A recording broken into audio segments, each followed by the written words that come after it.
छैल छबीला ठुमक ठुमक कर बीच सड़क में आती जाती हर गाड़ी से भीख की पूंजी उचक रहा है। फिक्रे कस्ते कॉलेज के नौखेज जवानों से हंस हंस कर बातें करता मटक रहा है। चौराहे का सुर्ख इशारा बेशर्मी से घूर रहा है। जिस्म और जिन्स के घन चक्कर में भटक रहा है। अब वो थोड़ा दम लेने को जर्द इशारे के साए में आ बैठा है। जर्द इशारा इस मंजर पर अफसुर्दा है। आज भी उससे पूछ रहा है, लूले लंगड़े अंधे बहरे कितने ही माजूर यहाँ पर रोज़ आते हैं। तुम कैसे माजूर हो जिसकी जिन्स नहीं। तैश में आकर वो कहता है, नहीं नहीं ये झूठ है बिल्कुल। मैं एक आधा मर्द हूँ लेकिन अपनी आधी जिन्स कहीं खो बैठा हूँ। जर्द इशारा ताना जन है। अगर तुम आधे मर्द थे तो फिर आखिर तुमने औरत ही का रूप क्यों धारा। जहर आलूद निगाहों से वो जर्द इशारे को तकता है और तीखे अंदाज में यूं गोया होता है, जिन्स ज़दा लोगों को में घिर कर जिंदा रहना कब आसान है। मोहम्मद अवैस मलिक, ख्वाजा सरा। आज हमारे दरमियान जी आखिर तुमने औरत ही का रूप क्यों धारा। जहर आलूद निगाहों से वो जर्द इशारे को तकता है और तीखे अंदाज में यूं गोया होता है, जिन्स ज़दा लोगों में घिर कर रहना कब आसान है, कब आसान है। अस्सलाम वालेकुम। आज हमारे दरमियान फैज़ी मौजूद हैं। फैज़ी, हम आपको पहले खुश आमदीद कहते हैं।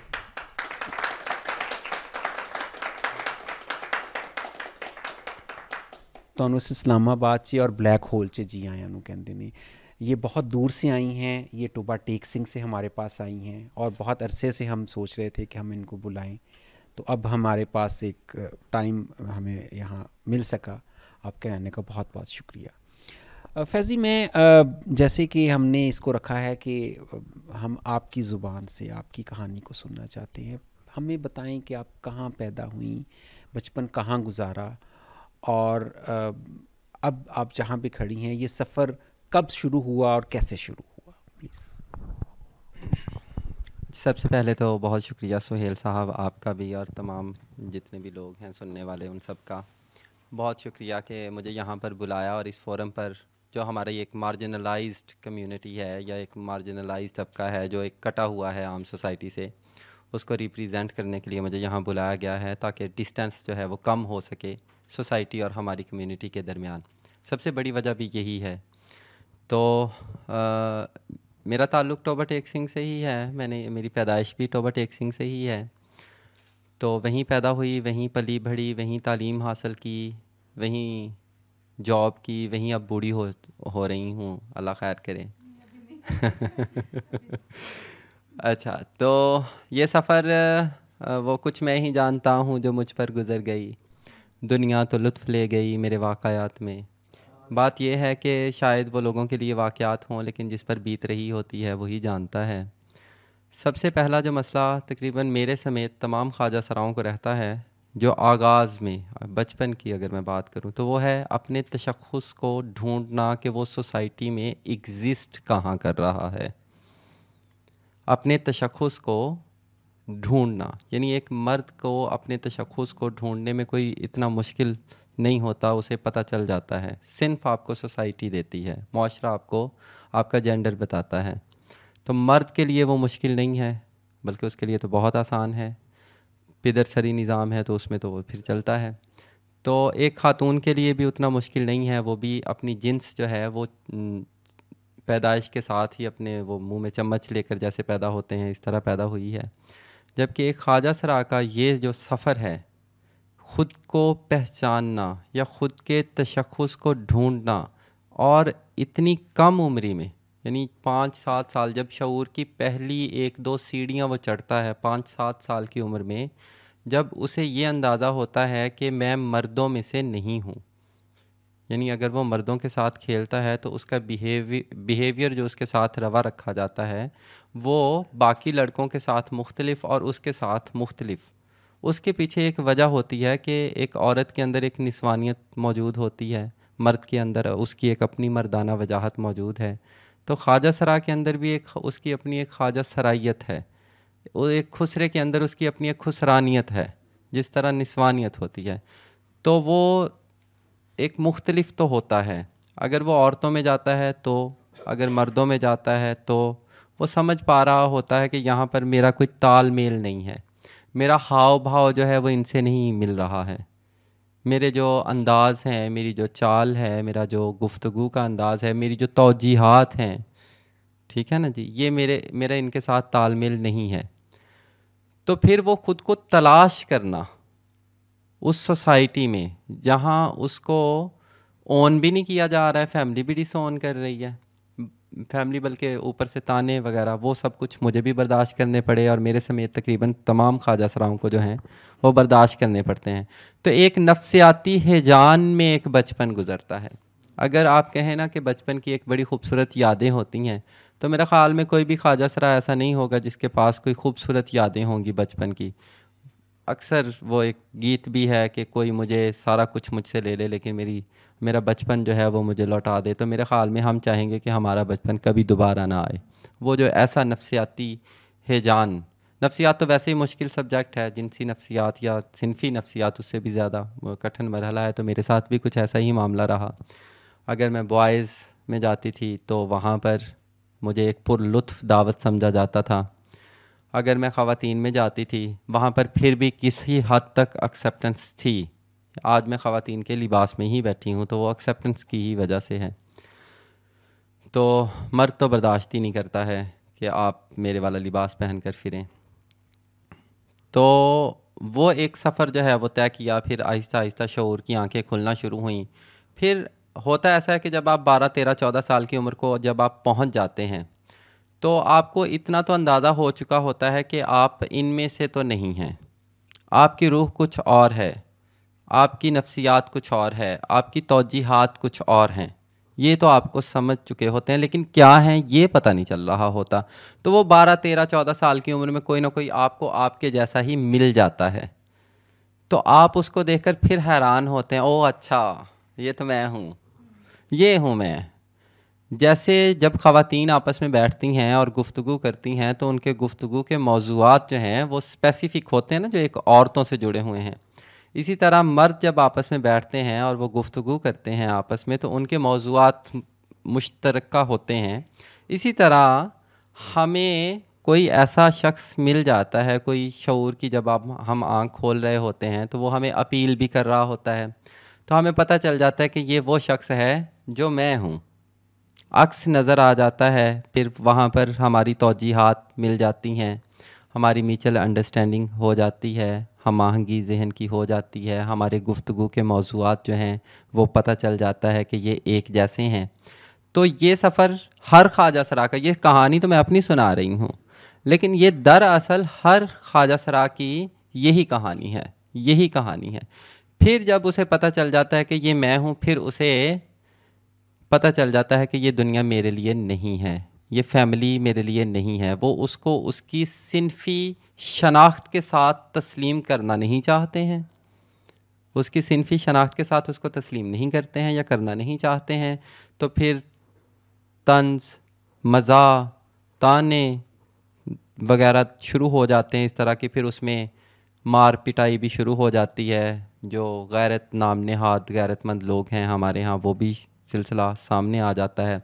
आखिरकार ख्वाजा सरा के लिए या तो ज़मीन बहुत तंग कर दी जाती है कि वो घर छोड़कर चला जाए और अपने लोगों में तो सुकून ही सुकून होता है, या फिर उसको घर से निकाल दिया जाता है।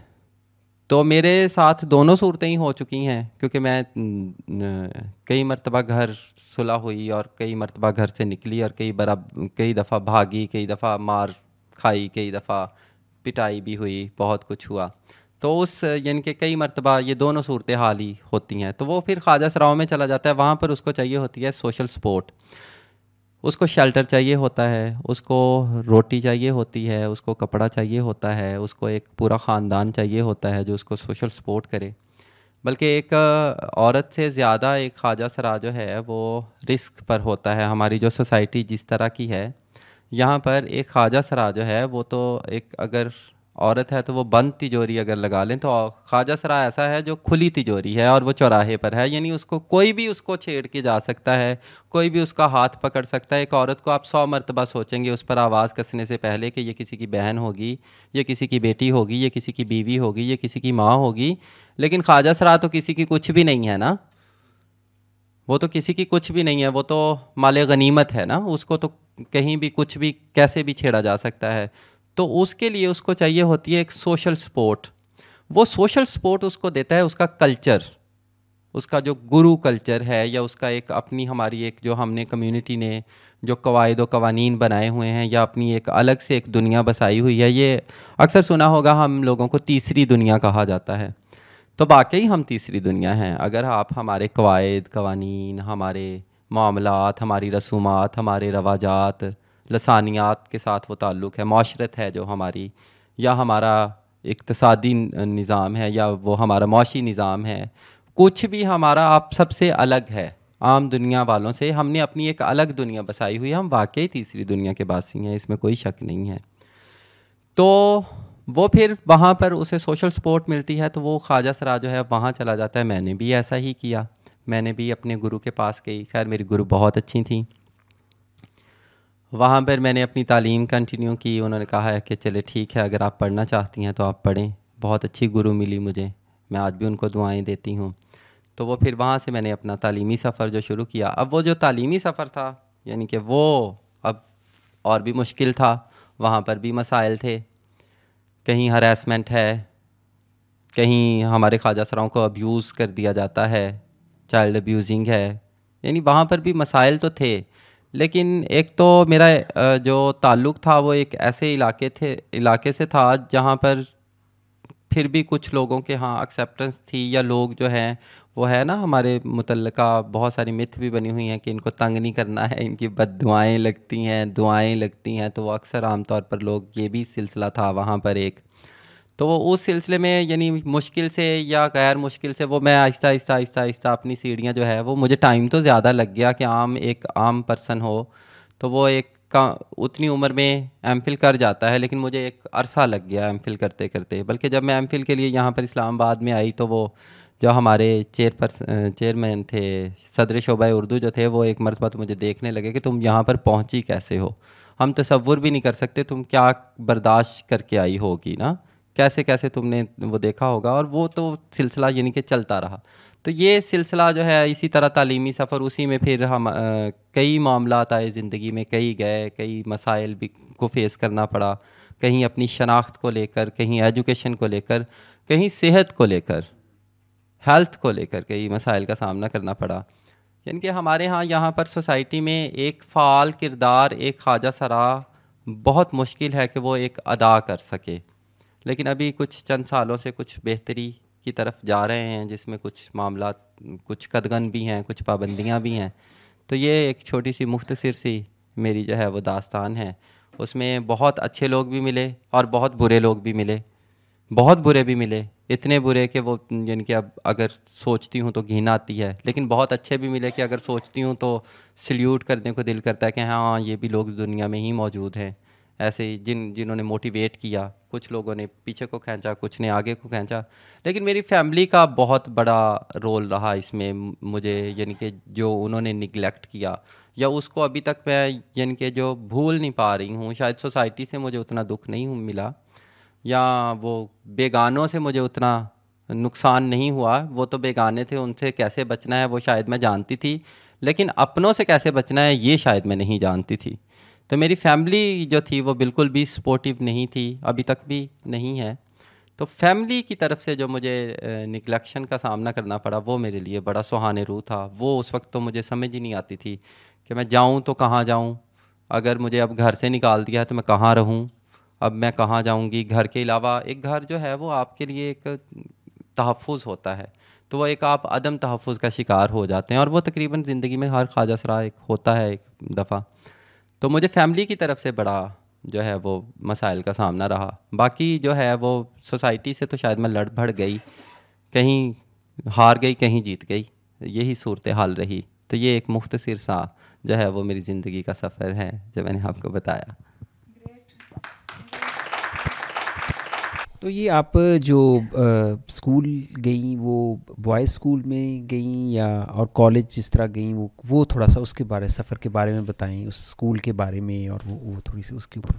अच्छा, जब मेरी तालीम का आगाज़ हुआ वो तो ज़ाहिर सी बात है मेरा घर से ही आगाज़ हुआ। मेरे पेरेंट्स ने ही मुझे एजुकेशन के लिए वो लेकर गए एक स्कूल में।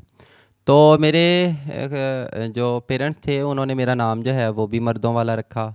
फ़याज़ुल्लाह मेरा नाम है, तकरीबन सभी को पता है, अंदाज़ा है, मैं बिल्कुल बताती हूँ सबको, मेरे आईडी कार्ड पे भी यही है, यही रखती हूँ। वैसे फैज़ी कहते हैं लोग प्यार से, तो वो मैं भी उसको करती हूँ। तो उन्होंने मुझे बॉयज़ स्कूल में ही दाखिल करवाया, और ये सबसे बड़ी गलती थी। हमारे यहाँ पे हमारे जो ट्रांसजेंडर पर्सन्स हैं या ट्रांसजेंडर बेबी हैं, जो हमारे बच्चे जो हैं, अगर पेरेंट्स को पता चल गया कि ये बच्चा जो है ये हमारा फेमिनाइन है या वुमेनिश है या गर्लिश है या इसका हाव भाव जो है वो ऐसा नहीं है, उसको बॉयज़ स्कूल में दाखिल नहीं करवाना चाहिए। ये सबसे बड़ा जो है वो नुकसान जो होता है। वहाँ पर आपकी शख्सियत को ज़्यादा मस्क किया जाता है और जा सकता है। वहाँ पर जो है वो बड़े मसाइल का सामना करना पड़ता है। तो मेरे पेरेंट्स ने मुझे बॉयज़ स्कूल में ही दाखिल करवाया, बॉयज़ स्कूल में ही पढ़ी कुछ अरसा, ठीक है जी। तो उसके बाद फिर मेरी जो कॉलेज तक की स्टडी थी वो बॉयज़ स्कूल में ही रही। यानी कि अगर मैं अपनी गुरु की तरफ रहती थी तो मैं यानी कि बालों पे वो कैप लेती थी, कैप लेकर बॉयज़ गेटअप में ही जाती थी स्कूल। इवन दैट के जब मैंने अपनी ये शुरू किया है, पढ़ाना शुरू किया है, तब भी मैं बॉयज़ की तरह ही जाती थी। तो उसकी वजह से मेरे गुरु को बहुत कुछ फेस करना पड़ा, यानी कि वो गुरु पर इल्ज़ाम तराशियाँ कि इसके घर में एक लड़का रहता है।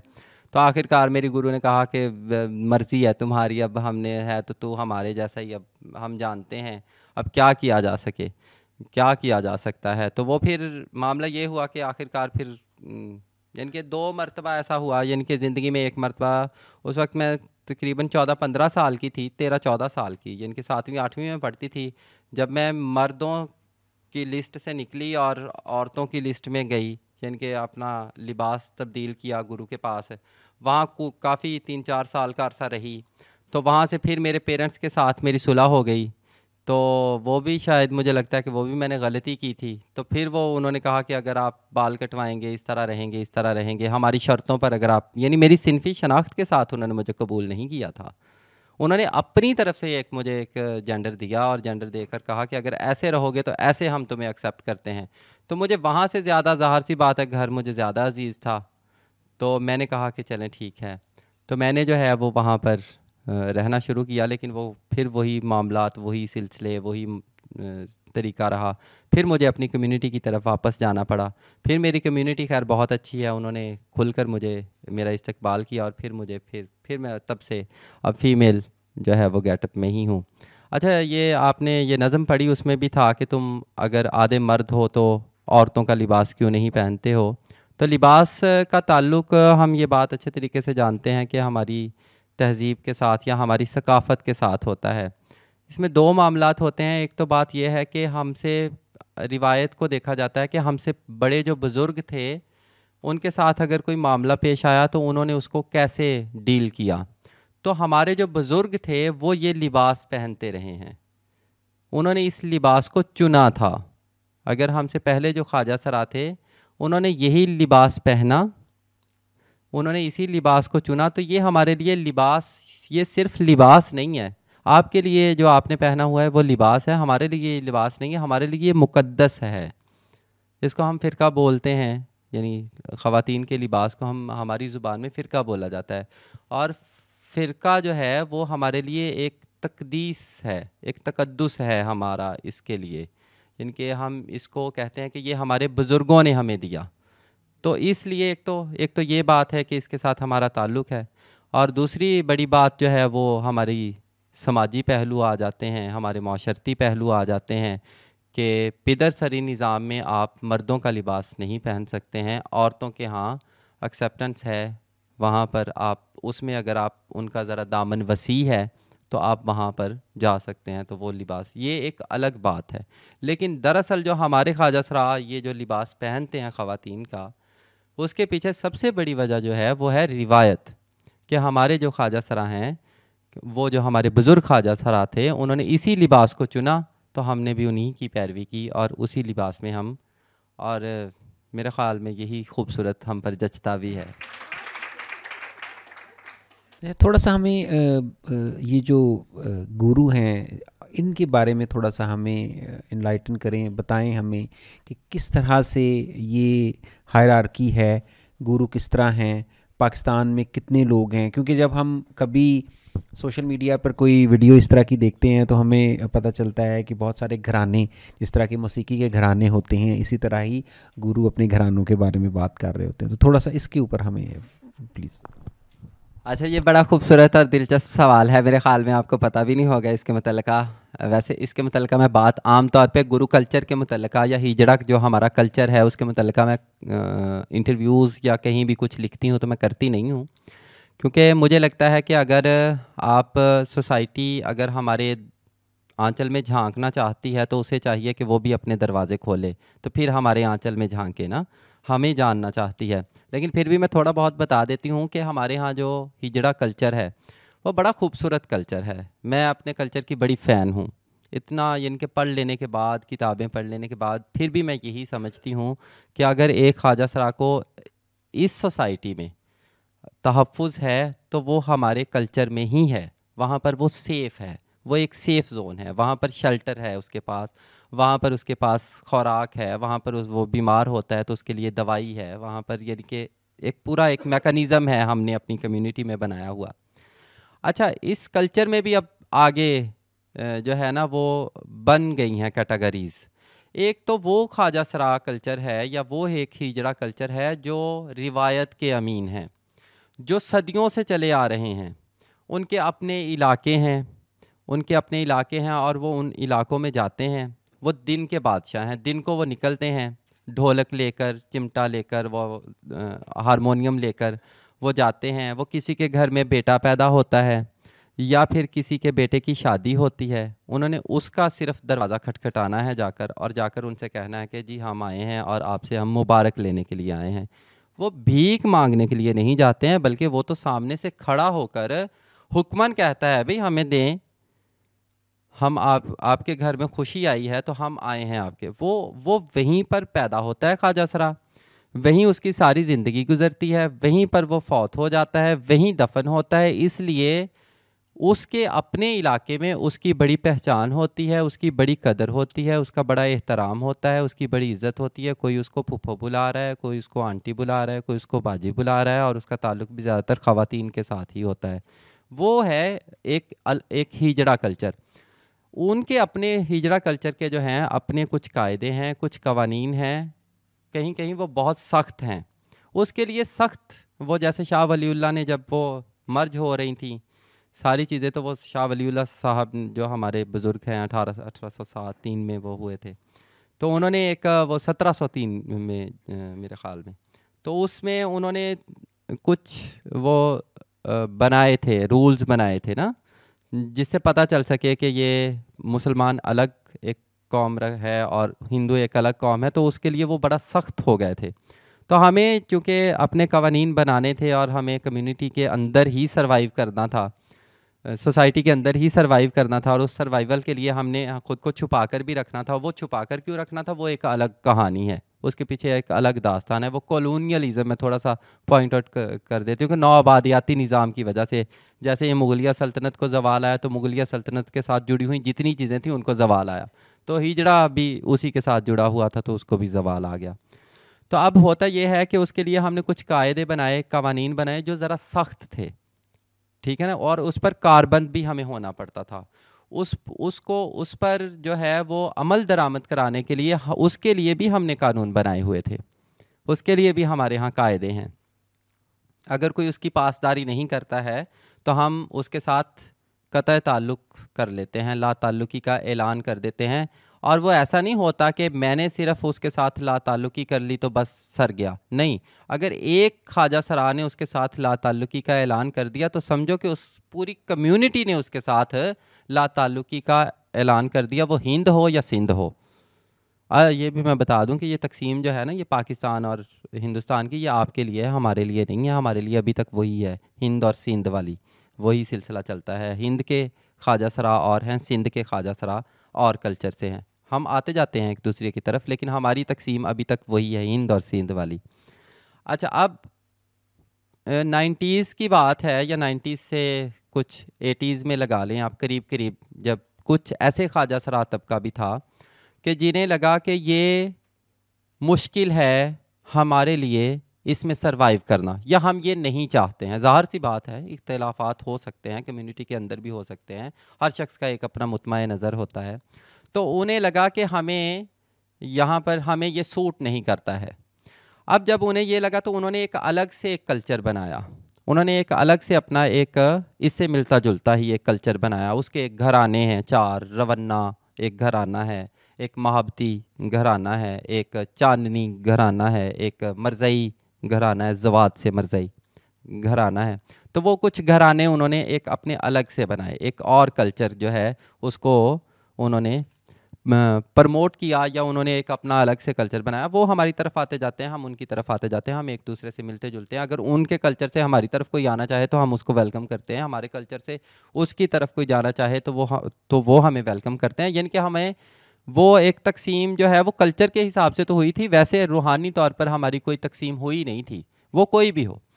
अच्छा, अब उन्होंने एक अलग से एक कल्चर बनाया। वो फिर उन्होंने खोया क्या? उन्होंने खोए वो इलाके खो दिए। अब उनके पास ज़रिए मुआश कोई नहीं था। अगर उन्होंने उस कानून की पाबंदी नहीं करनी है जो रिवायत से चला आ रहा था या जो हिजड़ा कल्चर में था, तो अब उनके पास ज़रिए मुआश नहीं था। जब ज़रिए मुआश उनके पास नहीं था तो उस वक्त उन्होंने थिएटर ज्वाइन किया। उस वक्त मेले ठेले लगा करते थे, ये सर्कस लगा करती थी, मौत के कुएं थे। तो इसमें उन्होंने अपनी रोज़ी रोटी जो थी वो कमानी शुरू की, क्योंकि और तो कहीं कोई उनके पास ऑप्शन था नहीं। इलाके वाले जो ख्वाजा सरा थे, ज़ाहिर सी बात है, क्योंकि वो उस कल्चर को खुद से खैराबाद कह के गए थे, तो वो वहाँ आ नहीं सकते थे, वो ये बात अच्छे तरीके से जानते थे। अच्छा, उसके बाद वो थिएटर वाला सिलसिला ख़त्म हो गया। वो आहिस्ता आहिस्ता वो मौत के कुएं और वो जो मामला थे वो आहिस्ता आहिस्ता ख़त्म होते गए। वो सर्कस वाले सिलसिले ख़त्म होते गए। साइकिल ग्राउंड हुआ करते थे, वो भी ख़त्म होता गया।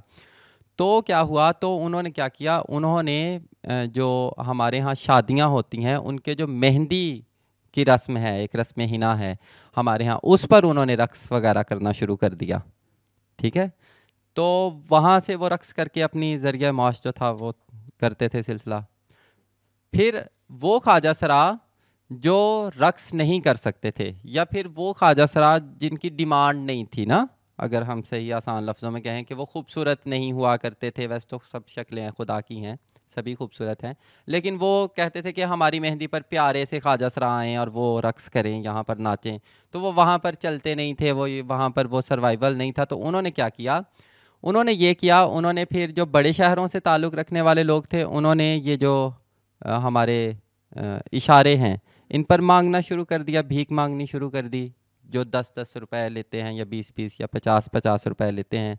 जो हिजड़ा कल्चर से ताल्लुक़ रखने वाले ख्वाजा सरा हैं वो 10-20 रुपए नहीं मांगने जाता, वो तो 5, 10, 20, 25 हज़ार सोने, वो तो सोने की बालियां लेता है। तो फिर उठता है, भाई आपके यहाँ बेटा हुआ है, इसकी शादी होगी 25 साल बाद, 25 साल बाद आऊँगी मैं तुम्हारे घर, मैं तो सोने की बालियां लूँगी, अगर बेटा पैदा हुआ है तो मैं तो नहीं जा रही हूँ। वो तो 10-20 ने मांगता ही नहीं है। तो फिर इन्होंने ऐसे सर्वाइवल शुरू किया। हैं वो हम में से ही, मैं उनका एहतराम भी करती हूँ, उनकी कदर भी करती हूँ, उनकी इज़्ज़त भी करती हूँ, उनसे मिलती जुलती भी हूँ। वो भी हम में आते जाते हैं, हम भी उनकी तरफ आते जाते हैं, मिलते जुलते हैं हम, यानी कि हैं एक ही। ये कल्चर को डिफ़ाइन करने के लिए मैं ज़रा ये बता रही हूँ। तो फिर ये कुछ ऐसे ख्वाजा सरा हुए, फिर उसमें से एक खेप और निकली जो सेक्स वर्किंग की तरफ चली गई। जो हमारी वो जो हमें सबसे ज़्यादा नुकसान हुआ वो जो थे, जो हमारे कल्चर को छोड़कर गए थे, जो रक्स करने के लिए चले गए, जो इशारों पर मांगने के लिए चले गए या दुकानों पे मांगने के लिए चले गए, वो कोई ऐसा मसला नहीं हुआ, हमारे तशख़्ख़ुस को इतना ज़्यादा नुकसान जो है वो नहीं पहुंचा। लेकिन एक खेप ऐसी भी आई जो मजबूरन, जिन्हें सेक्स वर्किंग की तरफ जाना पड़ा, उन्हें धकेल दिया गया उसकी तरफ, ठीक है ना। तो उसका हमें नुकसान हुआ, उसका हम मेरे ख़्याल में बेहतरी की तरफ इंशाल्लाह हम चले जाएंगे। वो तो कोई ऐसी बात, तो ये कल्चर है हमारा जो है, तो वो गुरु दर गुरु, तो ये 2-3 कल्चर इस तरह हमारे डेवलप हुए। वो जो रिवायत वाला कल्चर है, और एक वो कल्चर जो बाद में जिन्होंने, जो हम कह सकते हैं कि जिन्होंने हमसे बगावत कर ली, तो वो एक अलग कल्चर बन गया। तो इस तरह ये कल्चर का जो है वो सिलसिला चलता है। अच्छा, और थोड़ा सा कायदे के बारे में हमें बताएं कि एक जो आपकी अपनी ज़ुबान है और एक उसका कायदा है वो, और थोड़ा सा ये बताएं कि गुरु का क्या हक है आप पे और आपके क्या फ़राइज़ हैं, वो उसके बारे में हमें थोड़ा सा आगाह करें। अच्छा, ये सवाल आपने पहले भी पूछा था, मैं उसको गोलमोल कर गई थी, लेकिन फिर भी सुहेल साहब ने ना उसी पर आ गए। अच्छा, गुरु आप सुन लें कि हिजड़ा कल्चर जो रिवायत के हैं, मैं उन्हीं पर बात करूंगी, वो दूसरों पर मैं बात नहीं करूंगी। मैं हिजड़ा कल्चर, क्योंकि मेरा ताल्लुक भी हिजड़ा कल्चर से है और मैं अपने इलाकों की भी हम मालिक हूँ, हमारा एक अपना जो है वो ताल्लुक है, सिलसिला है। तो अब ये है कि वो जो एक गुरु होता है, उस पर वो तमाम जिम्मेदारियां आयद हैं जो एक पेरेंट्स पर होती हैं। मेरे ख़्याल में वो एक माँ बाप से भी बढ़कर एक वो कोई चीज़ है। जो एक गुरु है ना, गुरु का जो एक कॉन्सेप्ट है, वो माँ और बाप से बढ़कर एक कोई चीज़ है, बढ़कर है। यानी माँ भी उतना आप पर, मदरहुड इज़ अ बिहेवियर, उसका ताल्लुक, ममता का ताल्लुक माँ के साथ नहीं है कि ये आपकी बायोलॉजिकल मदर हैं। तो वो गुर भी देता है आपको, ज्ञान भी देता है आपको, और वो आपका ख्याल भी रखता है। उसकी जिम्मेदारी है आप पर किसी किस्म की कोई भी आँच आए, किसी किस्म की भी, वो कोई भी हो, वो आपका, आप बीमार हैं, आप माजूर हैं, आप लाचार हैं, आप बेबस हैं, आपके साथ कोई, किसी के साथ आपका झगड़ा हो गया है तो भी उसने आपके पीछे आना है। यानी कि वो एक पूरा एक हाथ है शफकत का जो आपके सर पर मौजूद रहता है, और ये उसकी ज़िम्मेदारी है। अगर वो ऐसा नहीं करता है, अगर वो ऐसा नहीं करता है, तो फिर बाकी जो एक हमारा ख़ानदान है, जो एक शरीका बरादरी जो हमारी होती है, वो उसको ताने देते हैं कि आपको शौक़ ही था बस चेले करने का, अगर आप संभाल नहीं सकते थे या पूरे नहीं उतर सकते थे, तो फिर आप काहे के गुरु हुए जी, ठीक है ना। तो गुरु की जिम्मेदारी जो है वो माँ बाप से कहीं ज़्यादा होती है, और वो एक चेला जो है वो अपनी माँ बहन के मुतल्लिका तो कोई बात सुन सकता है, मेरे ख़्याल में गुरु के मुतल्लिका कोई बात नहीं हम सुन सकते। हमारी गुरु को तो कोई कुछ कह दे तो हम तो अब आपे से बाहर हो जाते हैं, सही है ना जी। यानी गुरु की अहमियत जो है वो हमारी ज़िंदगी में इतनी ज़्यादा होती है। दूसरी बात जो आपने की थी वो मैं ज़रा, अच्छा हाँ, ज़ुबान की बात कर रहे हैं आप। अच्छा, ये मैं बता दूं कि मैंने एमफिल किया था, तो ज़ाहिर सी बात है एमफिल में थीसिस भी लिखा। तो थीसिस जो था वो मेरा था, उसका उन्वान कुछ यूँ था कि फ़रहंगे इस्तिलाहाते ख्वाजा सरा माँ मुकदमा व तौज़ीहात। यानी कि ख्वाजा सराओं की हमारी एक अपनी एक ज़ुबान है, उस ज़ुबान को मैंने इकट्ठा किया। इकट्ठा करने के बाद उसका सबसे पहले मैंने हर एक लफ्ज़ का जो है वो तलफ़ुज़ वाज़े किया।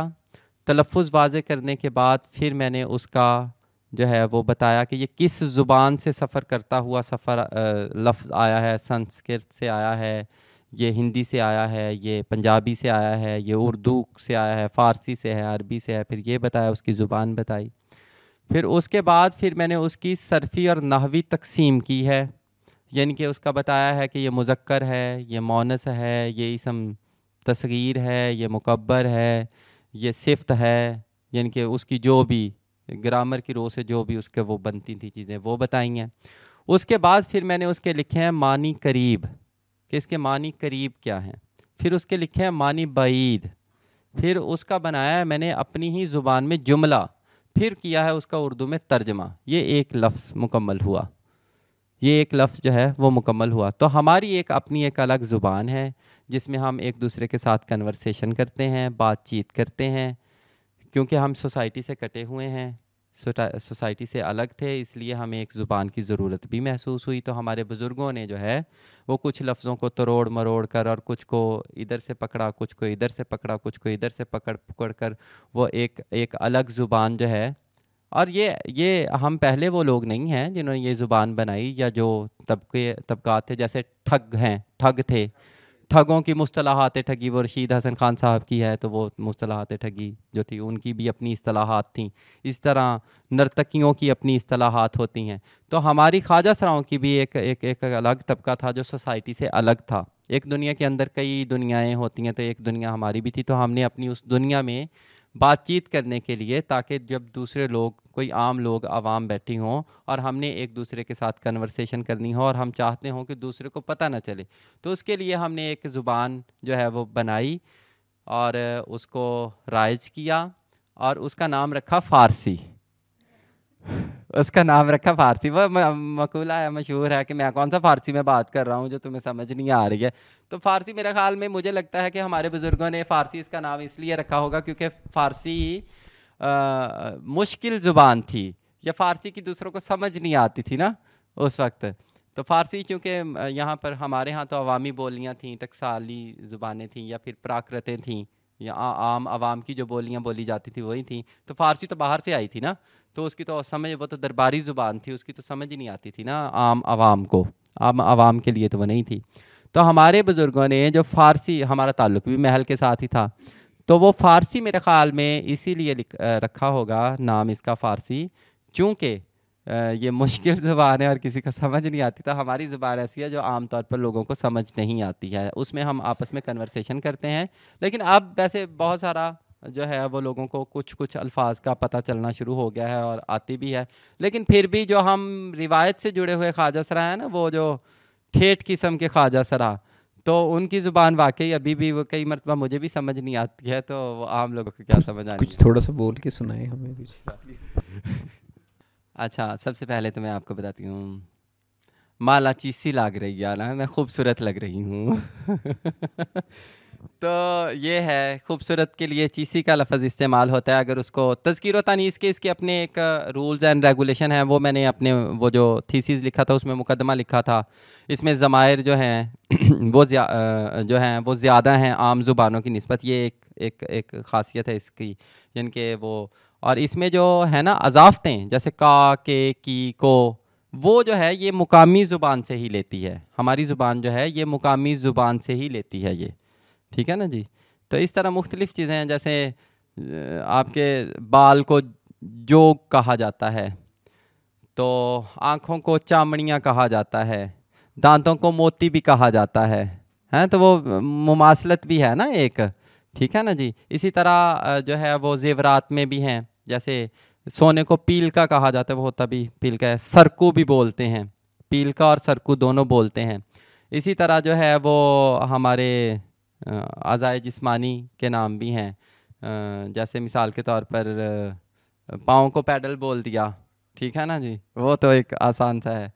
तो मेरे ख़्याल में अज़ाए जिस्मानी का तो मैंने, हाँ, मेकअप की चीज़ें हैं, जैसे सुर्खी को लुडनी कहते हैं।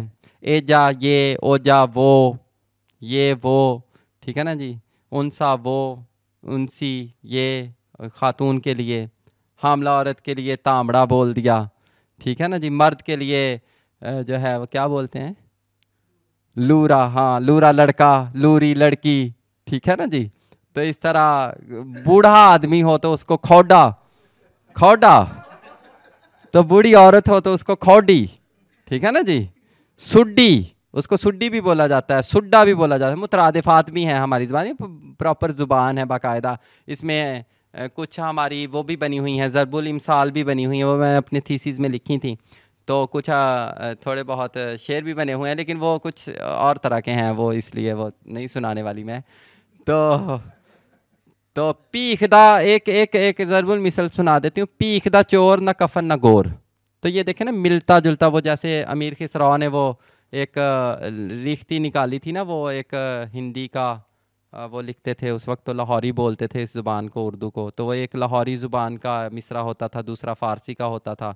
तो पीखदा चोर न कफन न गोर, तो ये मिलता जुलता जो है ना वो उसमें मुकामी ज़ुबान भी आ गई। पीक कहा जाता है उसको जो आप पैसे कमाते हैं ना, तो वो उसको इकट्ठा करते हैं ना, तो वो एक बैग होता है जिसमें वो सारे पैसे डाले जाते हैं, उसको कहा जाता है ये पीक है। पीक गिने यानी कि वो जो पैसे इकट्ठे हुए हैं उनको गिना जाए।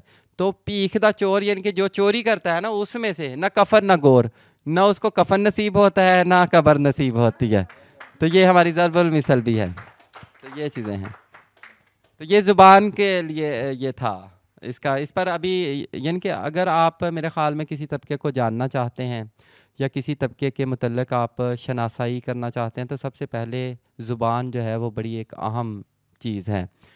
उससे उसके नफ्सियाती पहलू खुलते हैं, उसके मुआशरती पहलू खुलते हैं, उनके बहुत सारे ऐसे पहलू हैं जिनका ताल्लुक़ एक सोसाइटी के साथ होता है या एक कम्युनिटी के साथ होता है, जिसे आपको जानने की जान सकते हैं आप। तो वो ज़ुबान जो है वो मैंने इकट्ठी कर दी है। मज़ीद इंशाल्लाह पीएचडी करूँगी आगे, तो अल्लाह खैर करे, दुआ कीजिएगा। तो पीएचडी करूँगी तो उसको भी, उसमें भी यही लेकर चलूँगी इंशाल्लाह। बहुत सारी ऐसी बातें हैं जो अभी रहती हैं, तो वो इंशाल्लाह आगे लेकर चलूँगी, तो वो और मज़ीद जानने की। मेरा मकसद तो ये है ना कि सोसाइटी के और हमारी कम्युनिटी के दरमियान जो डिस्टेंस है वो कम हो। और वो कम कैसे होगा? जितना आप हमें जानेंगे, जितना हम आपकी तरफ हाथ बढ़ाएंगे और जितना आप हमारी तरफ कदम बढ़ाएंगे, तो वो कम होगा। तो ये मार्जिनलाइज जो तबका है वो आम जगहों पर नज़र आएगा, जैसे आज मैं यहाँ नज़र आ रही हूँ ना। बहुत शुक्रिया। अच्छा, मुझे थोड़ा सा ये एक चीज़ बताइएगा, आपने कहीं जिक्र किया था कि आपकी ने एक रिट पिटीशन फाइल की थी लाहौर, उसका थोड़ा सा बैकग्राउंड और उसके बारे में हमें थोड़ा सा आगाह करें। अच्छा, सबसे पहले तो मैं ये पूछना चाह रही हूँ, बोर तो नहीं हो रहे हैं आप? हैं? बहुत बातें करती हूँ ना मैं। अच्छा, तो वो हुआ कुछ यूँ था कि मैं जी पंजाब पब्लिक सर्विस कमीशन एक इदारा है, पीपीएससी उसको बोला जाता है, खुद मुख्तार इदारा है हमारे पाकिस्तान का। तो उन्होंने लेक्चरशिप के लिए कुछ सीट्स अनाउंस की थी, वो 17 स्केल की होती हैं, और वो उसके लिए वो इम्तिहानात लेते हैं, फिर इंटरव्यूज़, और फिर आगे सिलसिला शुरू होता है। तो वहाँ पर एक मरतबा यूँ हुआ कि एक मेरी दोस्त हैं डॉक्टर शुमाइला हुसैन, मैं उनके घर में बैठी हुई थी। तो मैं उनके घर में बैठी हुई थी, तो वो कहने लगी कि फैज़ी यार तुम भी तो एमफिल हो, तुम भी करो अप्लाई इसमें। मैंने कहा भी मेरा तो खाना ही नहीं है, मेरा कार्ड जो है वो ख्वाजा सरा एक्स कार्ड बना हुआ है। तो रियासत ने ये काम तो चलें शनाख्त का तो कर दिया है, लेकिन आगे अभी फर्दर बहुत सारे काम ऐसे हैं जो बाकी हैं। तो वो कहने लगी कि तुम भी अप्लाई करो। मैंने कहा भी रहने दो, मैंने क्यों अप्लाई करना है, छोड़ो तुम, मैंने नहीं अप्लाई करना, रहने दो। तो वो कहने लगी नहीं नहीं तुम अप्लाई करो। उसने खुद ही अप्लाई किया बेचारी ने, उसने चालान फार्म भी भरा और वो ईमेल भी वो उसने अपने से की। तो एक ख़त भी लिख दिया ना हमने चेयरमैन साहब को जो पीपीएससी के थे, उनको ख़त लिखा, और उस ख़त में हमने उनसे दरख्वास्त की कि आप जो है वो, हम लेक्चरशिप नहीं मांग रहे हैं आपसे, हम ये चाह रहे हैं कि आप इम्तिहान में बैठने की इजाज़त हमें बस दे दें। ठीक है ना जी। तो उन्होंने आगे से उसका जो जवाब दिया ना, वो जवाब था कि आपकी दरख्वास्त को मुस्तरद कर दिया जाता है आपके ख्वाजा सरा होने की वजह से। तो ये एक रिजेक्टेड का जो लफ्ज़ जो है वो इस्तेमाल हुआ, यानी कि वो तो मैं तो जब मैंने वो लेटर पढ़ा तो मैं तो बहुत शदीद रोई। मैंने शुमाइला को फ़ोन कर दिया, इसको बोली, मैं बहुत बोली। मैंने कहा इतना दुख तो मुझे तब नहीं हुआ था जितना अब हो रहा है कि एक गधा खोता रेडी वाला जो है वो भी मुझे रिजेक्ट कर रहा है, मेरी फैमिली मुझे रिजेक्ट कर रही है। रिजेक्शन तो मैं देखती आ रही हूँ, ठीक है ना जी। तो अब यहाँ एक यानी कि ऑफिशियली मुझे वो एक बाकायदा लफ्ज़ लिखकर वो रिजेक्ट का लफ्ज़, यानी कि आपकी शख्सियत, आपके तशख़्ख़ुस को निगलेक्ट कर दिया जाए, रिजेक्ट कर दिया जाए, तो ये तो यानी कि मेरे लिए तो सुहाने रूह था। तो मैं तो उससे लड़ पड़ी ना। उसने कहा अच्छा तुम हौसला तो रखो, कुछ नहीं, हम कुछ करते हैं, सोचते हैं, कुछ तो करो। मैंने कहा कुछ नहीं करना है तुमने, ये है वो है, बोली मुझे बात ना करना तुम। लड़ पड़ी ना मैं। तो बहरहाल खैर वो मुझे दोस्तों ने मोटिवेशन दी, बहुत सारी दोस्त हैं, फीमेल दोस्तों ने, कुछ मेल दोस्तों ने। उन्होंने कहा कि नहीं कुछ नहीं होता, तुम करो इस पर ना। हम हाई कोर्ट में गए जी, हमने वहाँ पर हाई कोर्ट में रिट दायर की। जस्टिस फैसल जमान साहब के पास मेरा केस था, अली जैदी साहब मेरे वकील साहब थे। तो उन्होंने जो है वो रिट दायर की और चैलेंज कर दिया उनकी इस फैसले को, उनके इस लेटर को चैलेंज कर दिया। तो वो फिर पीपीएससी को जस्टिस फैसल जमान साहब ने उस वक्त जो है वो किया था, बैन कर दिया था 15 दिन के लिए। मुकम्मल कोई रिज़ल्ट अनाउंस नहीं हो रहे हैं, कोई टेस्ट नहीं हो रहे हैं, कुछ भी, यानी कि वेले मक्खियाँ मार रहे हैं। 15 दिन के बाद उन्होंने जो जवाब दिया था उसमें उन्होंने कहा था ठीक है जी, हम फैज़ी को इजाज़त देते हैं कि ये इम्तिहान में वो बैठ सकती है। लेकिन वकील साहब कहने लगे कि ये तो बात नहीं ठीक ना, ये तो बात गलत है। यानी कि अगर इसके बाद किसी ख्वाजा सरा को पीपीएससी में बैठना हो तो वो हाई कोर्ट में आए दोबारा से फिर से। यानी कि एक बेसिक ह्यूमन राइट है आपका, एक बुनियादी इंसानी हक है, एक फंडामेंटल राइट है आपका, उसके लिए आपको हाई कोर्ट यानी अदालत का दरवाज़ा खटखटाना पड़ रहा है। वो तो सोसाइटी ही आपको दे देती है ना, वो तो रियासत का काम है, या रियासत आपको दे देती है। वो जो आपका बेसिक ह्यूमन राइट है वो तो रियासत देती है ना आपको। तो आप अंदाज़ा करें कि बेसिक ह्यूमन राइट हासिल करने के लिए आपको हाई कोर्ट का दरवाज़ा खटखटाना पड़ रहा है। और फिर यानी कि अब किसी ने भी पीपीएससी में अप्लाई करना है तो वो अब हाई कोर्ट आया करेगा। तो वो फिर तमाम ख्वाजा सराओं को इजाज़तनामा जो है वो दे दिया गया था। और पाकिस्तान में पहली मरतबा मैं वो ख्वाजा सरा थी जो पीपीएससी के इम्तिहान में बैठी थी। अच्छा, मैं बड़ी खुश भी थी उस दिन ना, रोल नंबर स्लिप आई ना जब मेरी, वो फैसला तो मैं जीत ही चुकी थी, रोल नंबर स्लिप आई ना, तो जब मैं, ज़ाहिर सी बात है पता तो चल जाता है कि ये ख्वाजा सरा हैं। तो मैं जब गई वो सेंटर में गई ना, तो वहाँ पर चौकीदार खड़ा था। चौकीदार ने ऐसे करके देखा ना कि तू किधर, तो मैंने उसको ऐसे करके दिखाया वो पर्चा, मैंने कहा इधर। हाँ, मैं कहा इधर। ये वो था ना, हाँ, थैंक यू वेरी मच। आदा जाफरी का एक शेर है कि एक शमा जलाई तो कई, एक शमा बुझाई तो कई और जला ली, हम गर्दिश दौरां से बड़ी चाल चले हैं। तो बात ये है कि वो यानी कि वो पर्चा लेकर फिर ऐसे वो बाकायदा रोल नंबर स्लिप लेकर, वो खुशी बड़ी थी। मैंने कहा पास होती हूँ या नहीं होती हूँ, पास हूँ या ना हूँ, मैं खुश इतनी थी कि मैं बैठी हुई हूँ आज एक मर्दों और औरतों के बराबर बैठकर मैं आज टेस्ट दे रही हूँ। यही मेरी जीत थी, यही मेरी सबसे बड़ी जो असल जंग थी वो ये थी, और वो मैं जीत गई थी। और मैं बड़ी बहुत एक्साइटेड थी, मैं बहुत एक्साइटेड ऐसे पर्चा लेकर। आप तो वो ख्वाजा, वो क्योंकि वो काफ़ी वायरल भी गया था और वो रुक भी गए थे, वो टेस्ट भी रुक गए थे। तो काफ़ी सारी वहाँ पर जो ख़वातीन थी वो कह रही थी आप तो वही है ना जिन्होंने वो रिट पिटीशन दायर। हाँ हाँ, ये देखो मेरी रोल नंबर स्लिप, ये देखो। हाँ, बड़ी बड़ी एक्साइटेड थी मैं उसके लिए। क्या ख्याल है कि हम सवालात की तरफ चलें? अगर आप माइक दें। सबसे पहले तो मैं ज़बरदस्त खराजी अकीदत पेश करना चाहती हूँ सुहेल भाई आपको, कि आपने आज बहुत बड़ा काम किया है।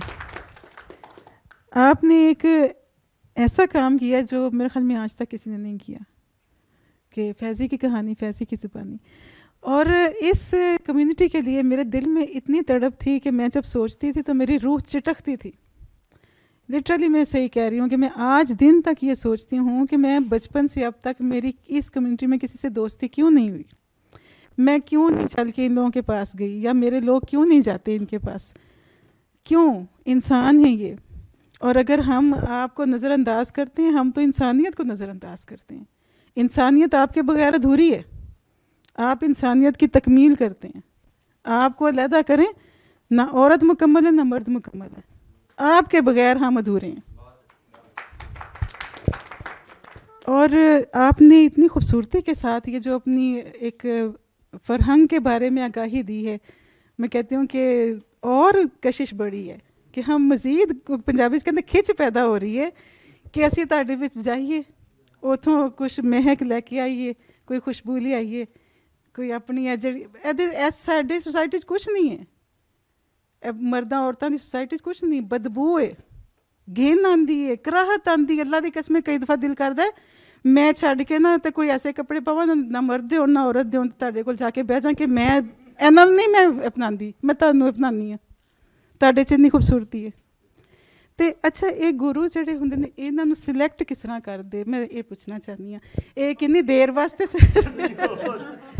आज सारे राज खुलेंगे। नहीं नहीं, ये आटोमैटिकली बन जाते हैं या इन्हां नूं तुसीं इलैक्ट करदे हो, सिलैक्ट करदे हो? अच्छा, सबसे पहले तो देखें मेरी बात सुने, मैं आपने दोस्ती की बात की, आप किसी ख्वाजा सरा से दोस्ती करना चाहती हैं तो मैं दोस्ती का, आपने हाथ बढ़ाया है तो मैं 10 कदम आपकी तरफ बढ़ाती हूँ। आज से आप मेरी दोस्त हुई, मैं ऑनियर हूँ, मेरे ख्याल में सब सुन रहे हैं। तो दूसरी बात यह है कि हमारे जो जिस तरह आपने अंदाज़ा नामुकम्मल होने की बात की है, तो मैं आपको बताऊं कि हम तो वफ़ाओं का इस्तारा थे। हमारे ख्वाजा सरा जो थे, आपको मर्द मिल जाएंगे बागी, अगर आप वो जो अथॉरिटेटिव यानी कि वो एक जो मलूकियत का ज़माना था या बादशाहों का ज़माना जो था, तो वहाँ पर आपको मर्द बागी मिल जाएंगे, औरतें बागी मिल जाएंगी, लेकिन ख्वाजा सरा आपको बागी नहीं मिलेगा। वो जनान खाने को बचाने के लिए उसने अपनी जान दाव पर लगाई है, अपने बादशाह से उसने बगावत नहीं की है। कॉलोनियलिज्म में किया भी यही किया, ये जो ब्रिटिश राज था उसने इसीलिए इनको यानी कि क्रिमिनलाइज कर दिया। वो 377 एक्ट के तहत जो 60 में वो जो एक्ट आया था लॉर्ड बेमिंटन मैकाले ने दिया था। तो हम तो वफ़ाओं का इस्तारा थे, हमारी वफ़ा जो थी जिसके साथ हम निभाते थे, वफ़ाओं का हम इस्तारा थे, और आज हमें वो भीख और वो एक सेक्स वर्किंग की तरफ ले गए, वो एक अलग बात है। अच्छा, अब गुरु की बात बार बार आ जाती है तो मैं अब मुझे लगता है कि मुझे थोड़ा बहुत बता ही देना चाहिए। अच्छा, मैं अपने कल्चर के मुतल्लिक़ बताती हूँ। ये जो हमारा कल्चर है ख्वाजा सराओं का, जो रिवायत से चला आ रहा है, हिजड़ा जो कल्चर है, उसका सुन लें कि हमारे अपने अपने इलाके हैं ना, उस इलाके में अगर कोई ट्रांसजेंडर पर्सन या कोई मुतजन्नस फ़र्द या कोई ख्वाजा सरा पैदा हुआ है तो उस पर मेरा हक है, वो मेरा चेला है, वो मेरा चेला है। इस तरह वो मैं उसकी गुरु बन गई। लेकिन हाँ, ये वाकई हम आप जैसे नहीं हैं, वाकई हम आप जैसे नहीं हैं। हम आपसे बहुत, मुझे तो बहुत अच्छे लगते हैं। हाँ, बहुत अच्छे लगते हैं। अब देखें ना, हमारे यहाँ चुनने का हक है कि मैं अपने पेरेंट्स को चुन सकती हूँ। अब सबसे पहला हक मुझ पर किसका है? सबसे पहला हक उसका है मुझ पर जिसके मैं इलाके में पैदा हुई। ठीक है ना, जिसके इलाके में मैं पैदा हुई उसका मुझ पर हक है। लेकिन मेरे चूंकि वहाँ पर पेरेंट्स रहते हैं या कोई और मामला है या किसी वजह से मैं उसके पास नहीं रहना चाहती हूँ, तो मैं किसी और जगह पर जाकर या किसी और इलाके में जाकर कोई और गुरु को खुद से चुनती हूँ कि भाई मुझे तो तुमसे वाइब आती है कि तुमसे मैं गुर ज्ञान सीख सकती हूँ, तुम, मुझे लगता है कि तुम मेरे पेरेंट्स होने चाहिए, तो मैं तो तुम्हें चुनना चाहती हूँ। तो वो कहे हाँ, तो वो उसमें आज़ाद है, तो वो उसमें आज़ाद है कि वो किसी को भी चुन सकती है। ठीक है ना, ये तो है हमारे कल्चर का तरीका। ये जो हमारे हिजड़ा कल्चर का तरीका है वो तो है ये कि जहाँ जिस इलाके में वो ख्वाजा सरा पैदा हुआ उस पर पहला हक किसका है? उस इलाके के मालिक का। वो जो उस इलाके का मालिक है ख्वाजा सरा, जो वदाइयाँ लेता है वहाँ से, उस इलाके के मालिक का सबसे पहला हक है। लेकिन अगर कहीं वो और जाना चाहती है तो वो जा सकती है। ठीक है जी, पहली बात ये एक तरीका है। अच्छा, फिर वो जो बगावत करने वाले जो थे, वो जो दूसरे जो हमारा दूसरा कल्चर है ख्वाजा सराओं का, उसमें ये है कि वो यानी कि उसमें भी खुद से ही गुरु को चुनना होता है। गुरु कभी भी ज़बरदस्ती नहीं करते हैं ये। अच्छा, ये एक बड़ी गलत बात फैलाई गई। देखें, हमारी कम्युनिटी को ना खुद को बचाने के लिए ना, इस सोसाइटी ने खुद को बचाने के लिए कि हम पर आँच ना आए, उन्होंने ये जहर भी हम पर ही वो फेंक दिया, नज़ला फेंक दिया कि ख्वाजा सरा जो है ना वो बच्चों को ले जाते हैं उठाकर। अगर किसी के घर में पैदा हो, कोई एक भी ख्वाजा सरा आप मुझे मिलवा दें जिसको ख्वाजा सरा लेकर गए हों। यानी कि मैं अब हिजड़ा कल्चर से ताल्लुक़ रखती हूँ, हिंद सिंध के सभी तकरीबन ख्वाजा सराओं को जानती हूँ, सबसे मिलती जुलती हूँ, इकट्ठे होते हैं, हमारी रस्में होती हैं, हम इकट्ठे होते हैं। बुढ़े बुढ़े ख्वाजा सरा जो है उनसे मैं पूछती हूँ कि हम एक दूसरे से ये स्टोरी ज़रूर सुनते हैं कि तुम घर से कैसे निकली। ये स्टोरियाँ हम ज़रूर एक दूसरे को सुनाते हैं और सुनते हैं। तो वो मैं उनसे, बुढ़ों से भी मैंने पूछा है ना, तो उन्होंने यही कहा कि मुझे घर से निकाला गया। कोई एक भी ख्वाजा सरा ने आज तक मुझे ये बात नहीं की। हज़ारों ख्वाजा सराओं से मिल चुकी हूँ और हज़ारों ख्वाजा सराओं को जानती हूँ, किसी एक भी ख्वाजा सरा ने ये नहीं कहा कि ख्वाजा सरा मेरे घर आए और मुझे घर से नोच के ले गए, भी ये तो हमारा है, हमें दो। ऐसा कभी नहीं होता है। ये सिर्फ हम पर, ये एक बिल्कुल कदीमी गलत ख्याल है और ये थोपा गया है हम पर। ऐसा कभी भी नहीं होता कि हम किसी भी बच्चे को इस तरह नहीं उठा कर लेकर जा सकते हैं उसकी माँ के घर से। बल्कि हम तो कोशिश करते हैं कि जो बच्चा अपने घर में है ना, उसको हम समझाते बुझाते हैं कि तुम घर में ही रहो, यहाँ ज़्यादा महफूज हो तुम। ठीक है ना जी, हालांकि हम जानते हैं कि हमारे पास वो ज़्यादा महफूज है। अच्छा, बहरहाल वो दूसरा वो ये है कि वो चटाई एक उनका एक सिलसिला, क्योंकि मेरा उस कल्चर से ताल्लुक़ नहीं है, इसलिए अगर मैं कहीं गलत भी हूँ और वो उनमें से कोई सुन रहा है तो माजरत के साथ कि उसके साथ मेरा ताल्लुक़ नहीं है, मेरा हिजड़ा कल्चर के साथ ताल्लुक़ है, उससे मैंने बता दिया। तो वो उसमें एक चटाई देते हैं, जो चुनना गुरु खुद से ही होता है। वहाँ भी एक चटाई देते हैं, वो 200, 250, 300 रुपये मेरे ख्याल में इतनी वो चलती है कि वो एक कुछ पैसे सनद के तौर पर वो दे दिए जाते हैं और बता दिया जाता है कुछ चंद ख्वाजा सरा जो शरीक ख्वाजा सरा होते हैं ना, उनको बता दिया जाता है कि ये उन 250 के हिस्से कर दिए, हिस्से बखरे कर दिए जाते हैं कि ये इतने तुम ले लो, इतने तुम ले लो, इतने तुम ले लो। अब ये ये इसलिए तुम्हें दिए गया कि ये सनद रहे कि ये आज से मेरा चेला है। लेकिन शर्त उस पर भी आयद नहीं है, अगर वो उसकी गुरु के साथ नहीं बनी है तो वो कहीं और जाकर चेला हो सकता है, वो कहीं और जाकर चेला बन सकता है, वो वहाँ भी जाकर चटाई पकड़ा सकता है। यानी कि माँ बाप को चुनने का हक हमारा खुद का होता है, हमारा अपना होता है। हम खुद से अपने माँ बाप को चुनते हैं, अपने गुरु को चुनते हैं। ठीक है ना, आपको तो जैसे मिल गए वैसे ही रहेंगे। हमें ये गुरु चुनने का एक अमल है, जो है 2-3 तरीक़ों से ये गुरु हमारे यहाँ चुना जाता है? ये है तरीका। तो ये हमारा खूबसूरत हुआ ना कल्चर कि खुद से हम चुन सकते हैं कि मुझे तो ये माँ अच्छी लग रही है, भाई मैं तो इस माँ के ज़ेर साया रहना चाह रहा हूँ। तो ये सूरत हाल है। फैज़ी, मेरा नाम सबूक सैयद है और आपने शमाइला का ज़िक्र किया। मुझे बहुत अरसा पहले उन्होंने आपके बारे में बताया था, लेकिन बस आपसे मुलाकात नहीं हो सकी। मैं तो अभी तक आपकी गुफ्तगू के सहर में जकड़ा हुआ हूँ और हमें प्रोसेस करना होता है थोड़ी देर के लिए, लेकिन ये कि आपने चले जाना है तो मैं सोच रहा हूँ कि सवाल भी मुझे कर लेना चाहिए। अच्छा, मुझे बहुत ज़्यादा क्लोज़ एक टच नज़र आया आपके इंतखाब में और सूफ़ियों के उसमें। ये मिजाज मुझे एक जैसा लगा दोनों के, हाँ, कि वो भी पीर का इंतखाब जो है आप करते हैं, उससे बैत करते हैं, फिर उसके करीब हो जाते हैं। वो भी आपको ज़िंदगी के रंग ढंग सिखाता है कि आपने ज़िंदगी कैसे गुजारनी है। तो सेम ये चीज़ें मुझे आपके यहाँ भी नज़र आईं, लेकिन शायद गलत भी हो सकती हैं। लेकिन मेरा सवाल ये है कि आपने जो बताया कि जब आप अपनी इस्तिलाहात और अपनी फ़रहंग का ज़िक्र कर रही थी तो आपने बताया कि वो मकामी होती हैं।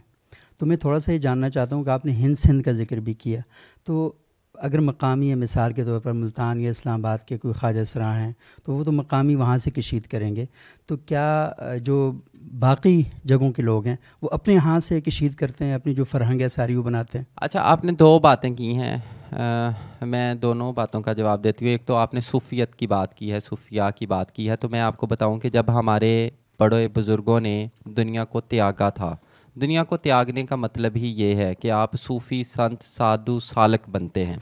तो दुनिया को त्यागने का मतलब ही ये है। और ये जो एक इसको हम कहते हैं फ़कीरी चोला, ठीक है ना जी, उनमें हमारे बड़े बड़े नाम आते हैं जिन्होंने, जैसे बुल्ले शाह साहब हैं या फिर हमारे शाह हुसैन साहब हैं, ठीक है ना जी, तो उन्होंने भी इस लिबास को ही अपनाया, जोगियों का। ये हमारे जो बड़े जो बुज़ुर्ग थे, उन्होंने अगर दुनिया को त्यागा था या दुनिया से वो अलग हुए थे, तो उसके पीछे सबसे बड़ी वजह ये थी कि सूफ़ी की जो एक पहचान है वो ये है कि वो नफसानी ख्वाहिशात से आज़ाद होता है ना, यही आप कह सकते हैं ना, ऐसा ही मामला है। और हमारे यहाँ सूफ़ियों के यहाँ वो मिलता है कि वो खाना नहीं खाया करते थे, या वो जो एक नफसानी ख्वाहिशात से वो आज़ाद होते हैं। तो हमारे जो ख्वाजा सरा है, उन्होंने अगर दुनिया को त्यागा था तो वो सूफ़ी, संत, साधु बनने के लिए ही त्यागा था, और वो सूफ़ी, संत और साधु ही थे। और आज भी हमें लोग फ़कीर के नाम से जानते हैं, मानते हैं, ठीक है ना जी। आज भी हम जब अपने घरों में बात करते हैं, हम ख्वाजा सरा इकट्ठे होते हैं, बैठते हैं, तो हम यही कहते हैं फ़कीर आए हुए या, ठीक है ना जी। फ़कीर की ड्यूटी है ये, ठीक है ना जी। वो ये मेरा घर नहीं है, ये फ़कीरों का घर है। एक ये मैं बात बता दूं कि हमारे ख्वाजा सरा का घर ख्वाजा घर नहीं होता, उसे हम बोलते हैं डेरा। वो घर नहीं होता, वो डेरा होता है। और वो शेल्टर होम होता है पूरे ख्वाजा सराओं का। कोई भी आकर वहाँ पर ख्वाजा सरा जो है वो पनाह ले सकता है, कोई भी हो, वो कहीं का भी हो ख्वाजा सरा, तो वो जो है वो वहाँ पर पनाह ले सकता है, वो रह सकता है वहाँ पर। वो कितने दिन मर्जी रह सकता है, वो उसको हम उसका ख्याल भी रखेंगे, उसको साथ भी लेकर जाएंगे, उसकी रोज़ी रोटी का भी ख्याल करेंगे, वो सारी ज़िंदगी भी हमारे घर में गुजार दे, सारी ज़िंदगी भी। ये हमारा एक सूफ़ियों का या फ़ुकरा का या ये एक मामला है, एक सिलसिला है। दूसरी बात की आपने फ़रहंग की और हिंद और सिंध की बात की, तो मैं आपको बताऊं कि ये जो हमारे कल्चर का आगाज़ हुआ, ये दिल्ली से इसका आगाज़ हुआ। मोहम्मद शाह रंगीला, ठीक हो गया जी, हिस्ट्री में अगर मिलता है, लेकिन खैर इससे पहले की भी बातें हैं जो हमारे, ये किताबी बातें हैं। ये मोहम्मद शाह रंगीला वाली जो बात बताई, ये किताबी बात है, ये किताबों में पढ़ा लिखा देखा है। लेकिन हमारे अपने कल्चर में जो हमने बुज़ुर्गों से सुना है वो कुछ और तरह की बातें हैं। तो सिंध का कल्चर जो ख्वाजा सराओं का था वो कुछ और था। उसमें ये होता था कि एक वो होते थे, उनको हम कहते थे लम्मे वासिये। एक होते इधर के जो शुमाली हिंद के जो लोग थे, इनको कहा जाता था उग्गे वासिये, ठीक है ना जी। उग्गे वासिये और लम्बे वासिये, ये एक खलीज थी इनके दरमियान में। ये जो लम्बे वासिये ख्वाजा सरा थे, जो मुल्तान और सिंध वाली साइड पे अगर चले जाएं तो ये इंडस जितना भी था सिलसिला, इसमें ये था कि वो ख्वाजा सरा पैदा होता था उसी गांव में, और वो उसको हम बोलते थे चोड़ी चौक। वो चोड़ी चौक हुआ करते थे, वो जाया करते थे लोगों के घरों में मांगने के लिए। तो वो ख्वाजा सरा सारी ज़िंदगी उन्हीं के साथ गुजार देता था, उन्हीं की वो रोटियां पकाई और खाई, और वो वहीं उसकी जो थी वो डेथ हो जाती थी, वहीं उसको वो दफना देते थे। जो इधर वाली सिविलाइजेशन थी, दिल्ली के लोग जो थे और होशियारपुर, जलंधर के, हिमाचल के जो लोग थे, अम्बाड़ा, पटियाला, हरियाणा के जो लोग थे, ये जो हिंद जिसको हम बोलते हैं, तो ये जो इधर के लोग थे ना, ये पंजाब में ही आते हैं लेकिन दिल्ली से इसका आगाज़ हुआ। तो ये जो इधर के लोग थे, ये क्योंकि सिविलाइज्ड थे इसलिए इनका कल्चर जो है वो परवान ज़्यादा चढ़ गया। इन्होंने सबसे पहले जब ये पाकिस्तान 1947 में बना है तो सिंध के ख्वाजा सराओं को आकर ये जो हम इसको बोलते हैं सीगा, यानी कि ये जो कल्चर है, ये कल्चर यानी कि उधर पंजाब के लोगों ने आकर सिखाया इनको। पंजाब के जो ख्वाजा सरा थे उन्होंने आकर सिखाया सिंध के ख्वाजा सराओं को। अच्छा, अब उसमें ज़ुबान की बात कर लें। ये तो मैंने हिंद सिंध आपको क्लियर कर दिया ना कि हिंद सिंध हम क्यों कहते हैं। वो खलीज जो है वो आपके दरमियान है, वो हमारी अभी भी रिश्तेदारियाँ उधर बैठी हैं, उधर की रिश्तेदारियाँ हमारी इधर बैठी हैं। हम अभी भी एक दूसरे से मिलते जुलते हैं, आते जाते हैं।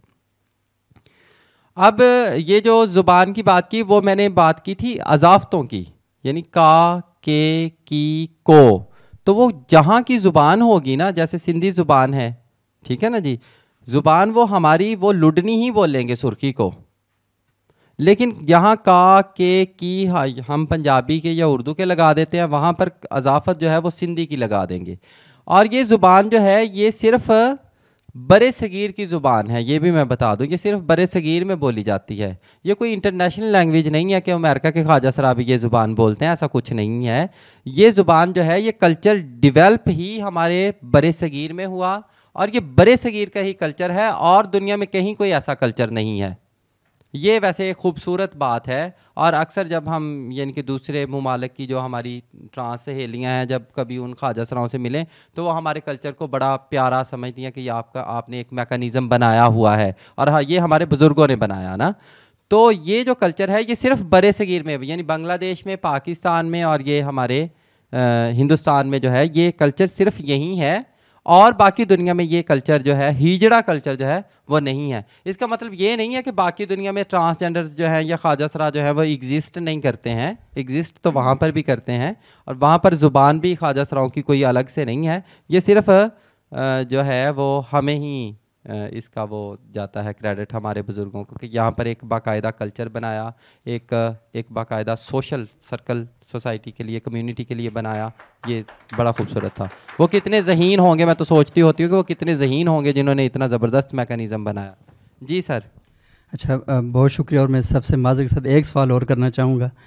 वो ये है कि एक तो आप बड़े खुशनसीब हैं कि माँ बाप का इंतखाब ख़ुद करते हैं, और लेकिन ये है कि शुक्र है कि अभी तक पाकिस्तानी इदारों से आप बचे हुए हैं कि वो कहीं आपको मुंतखब करके नहीं देते, सेलेक्ट नहीं करते। लेकिन दूसरी एक और बात जो मैं करना चाहूँगा वो ये कि इसी सिर्फ इंफॉर्मेशन के लिए, क्योंकि हमारी सोसाइटी बहुत ज़्यादा बटी हुई है। हम देखते हैं कि सुबाइयत में हम बटे हुए हैं, लिसानियत में हम बटे हुए हैं, फ़िरक़ा परस्ती में हम बटे हुए हैं। तो थोड़ा सा मैं जानना चाहूँगा कि ख्वाजा सराओं के यहाँ ये जो तक़सीम है उसके रंग क्या हैं, और ख़ुसूसन मज़हब के बाब में, क्योंकि मैं थोड़ा सा ज़्यादा कवर करता हूँ उन चीज़ों को। तो आपके यहाँ क्या होता है कि क्या वहाँ पर भी जो मसीही ख्वाजा सरा, हिंदू ख्वाजा सरा, सिख ख्वाजा सरा, शिया सुन्नी ख्वाजा सरा, ऐसा कोई कॉन्सेप्ट है वहाँ आपके यहाँ भी? ये सारी चीज़ें आपको ही मुबारक हों जी।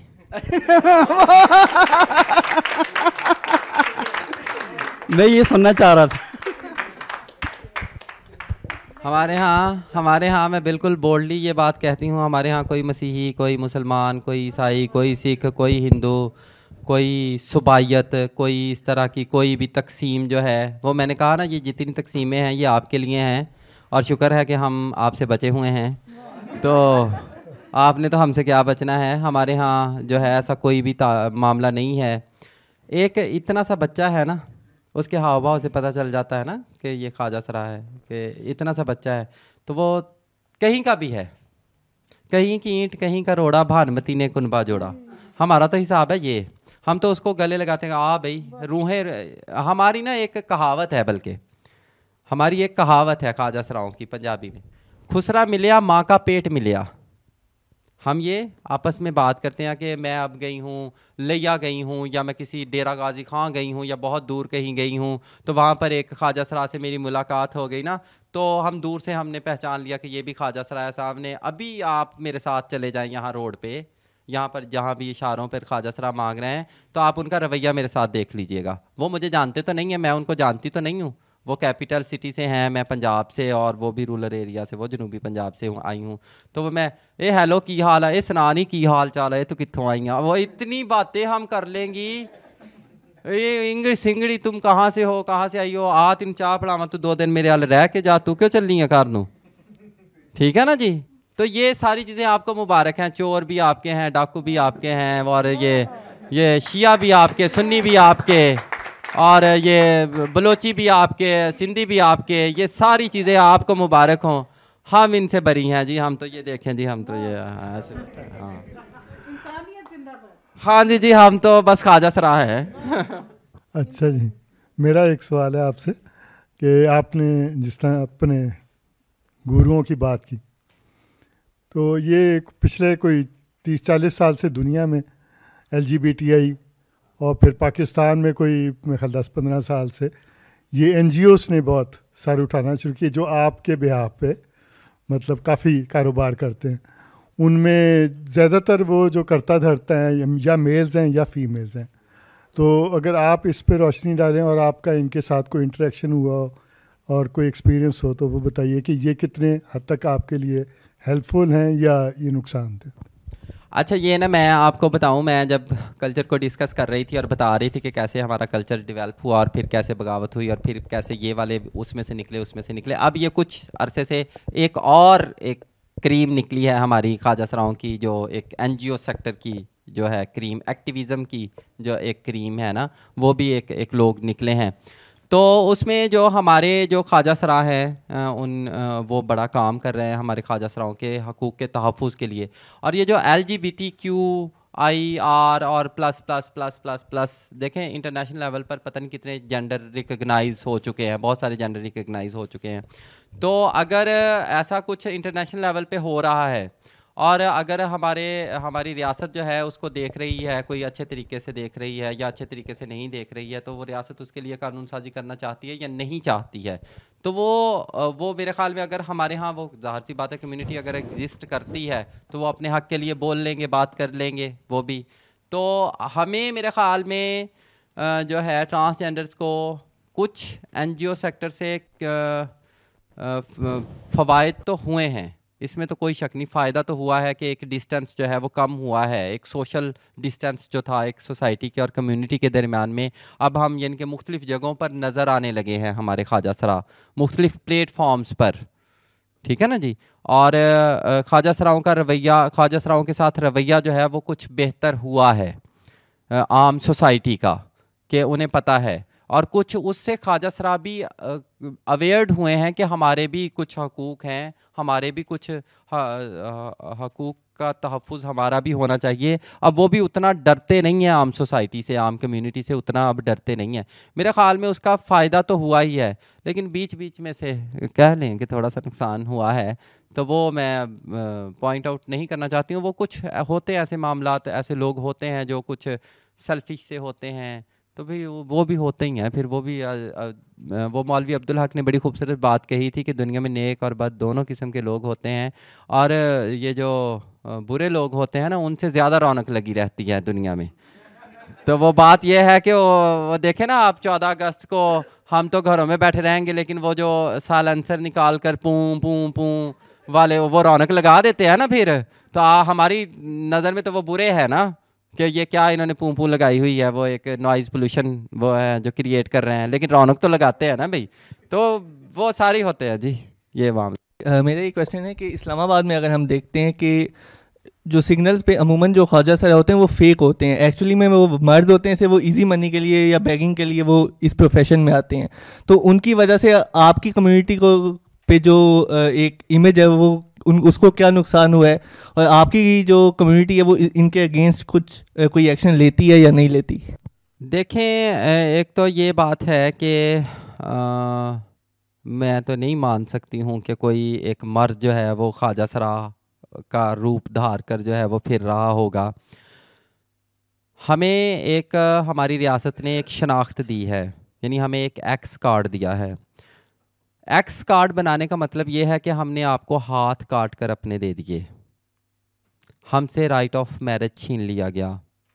यानी कि एक वो जो एक फ़वायद हैं मर्द होने के या एक फ़वायद हैं औरत होने के, वो तो सारे ख़त्म हो गए मेरे। ऐसा ही है ना, वो तो सारे ख़त्म हो गए ना मेरे। तो मेरे ख़्याल में एक मर्द जो है वो क्यों, बल्कि मर्द तो डोमिनेंट है ना हमारी सोसाइटी में, तो आप अंदाज़ा करें कि वो एक मर्द जो है वो क्यों कर ख़ुद को ख्वाजा सरा जो है वो डिक्लेयर करेगा। वो तो डिक्लेयर करेगा नहीं, अव्वल तो मैं इसको नहीं मानती हूँ। अगर कुछ ऐसा है भी तो वो एक होते थे, वो पुराने दौर में उनको हम कहा करते थे, अगर रिवायत से कोई ताल्लुक़ जुड़े हुए लोग हैं तो वो हुआ करते थे बहरूपिये। वो बेतहाशा वो मेकअप करके, नकलिए भी उनको बोलते थे, और वो इस तरह के कुछ लोग हुआ करते थे। और बहरूपिये वो हमारे शहर में भी फिरते होते हैं। वो बेतहाशा सा उन्होंने यहाँ पर लाल सा रंग लगाया होता है, मर्दाना सा जूता पहना है, और वो हाथ में वो कंगन से और वो बेड़ियाँ सी पहन के वो मांग रहे होते हैं। तो उनको आप ख्वाजा सराओं में कंसीडर ना करें, वो ख्वाजा सरा नहीं होते हैं, वो उनको बहरूपिये कहा जाता है। होते नहीं है, लेकिन वो इस प्रोफेशन में आ जाते हैं इजी मनी के लिए या बैगिंग के लिए। देखें, ख्वाजा सरा कोई प्रोफेशन नहीं है। नहीं कहने मतलब इसको मांगने का जरिया बना लेते हैं, मैं ये कहना चाह रहा हूँ। अगर ऐसा कुछ है तो वो मेरी नज़र से तो नहीं गुजरा है ऐसा कुछ।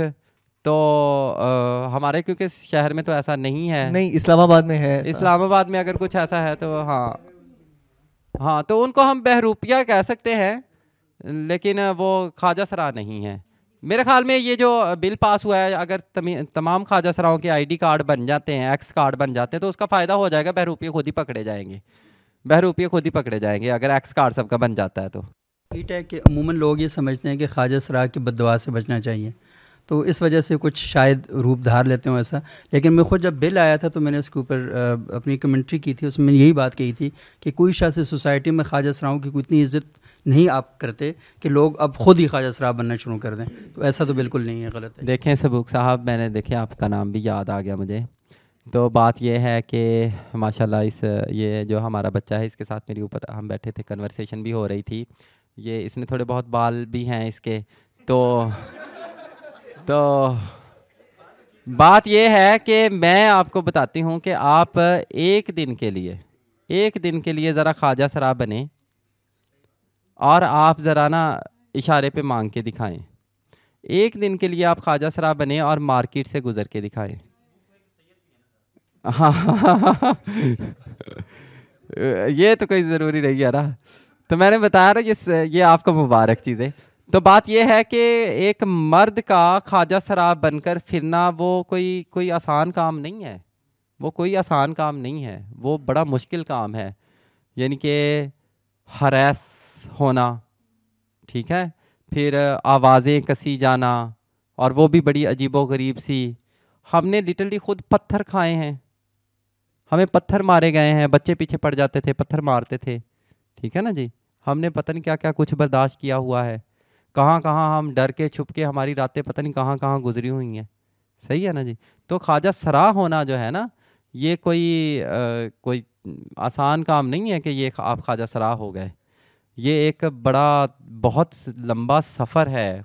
सबसे पहले तो खुद की तलाश करना, खुद के तशख़्ख़ुस को तलाश करना। आप तो माँ के पेट से लेकर पैदा हो गए एक चीज़ है, हमें तो तलाश करनी पड़ती है सोसाइटी में, अपनी एग्जिस्टेंस को तलाश करना पड़ता है, अपने लोगों को तलाश करना पड़ता है, अपने तशख़्ख़ुस को तलाश करना पड़ता है। ये बड़ा मुश्किल काम होता है, ये आसान काम नहीं होता। मेरे ख़्याल में वो ख्वाजा सरा ही होंगे। आपको लग रहा है कि वो जो है वो,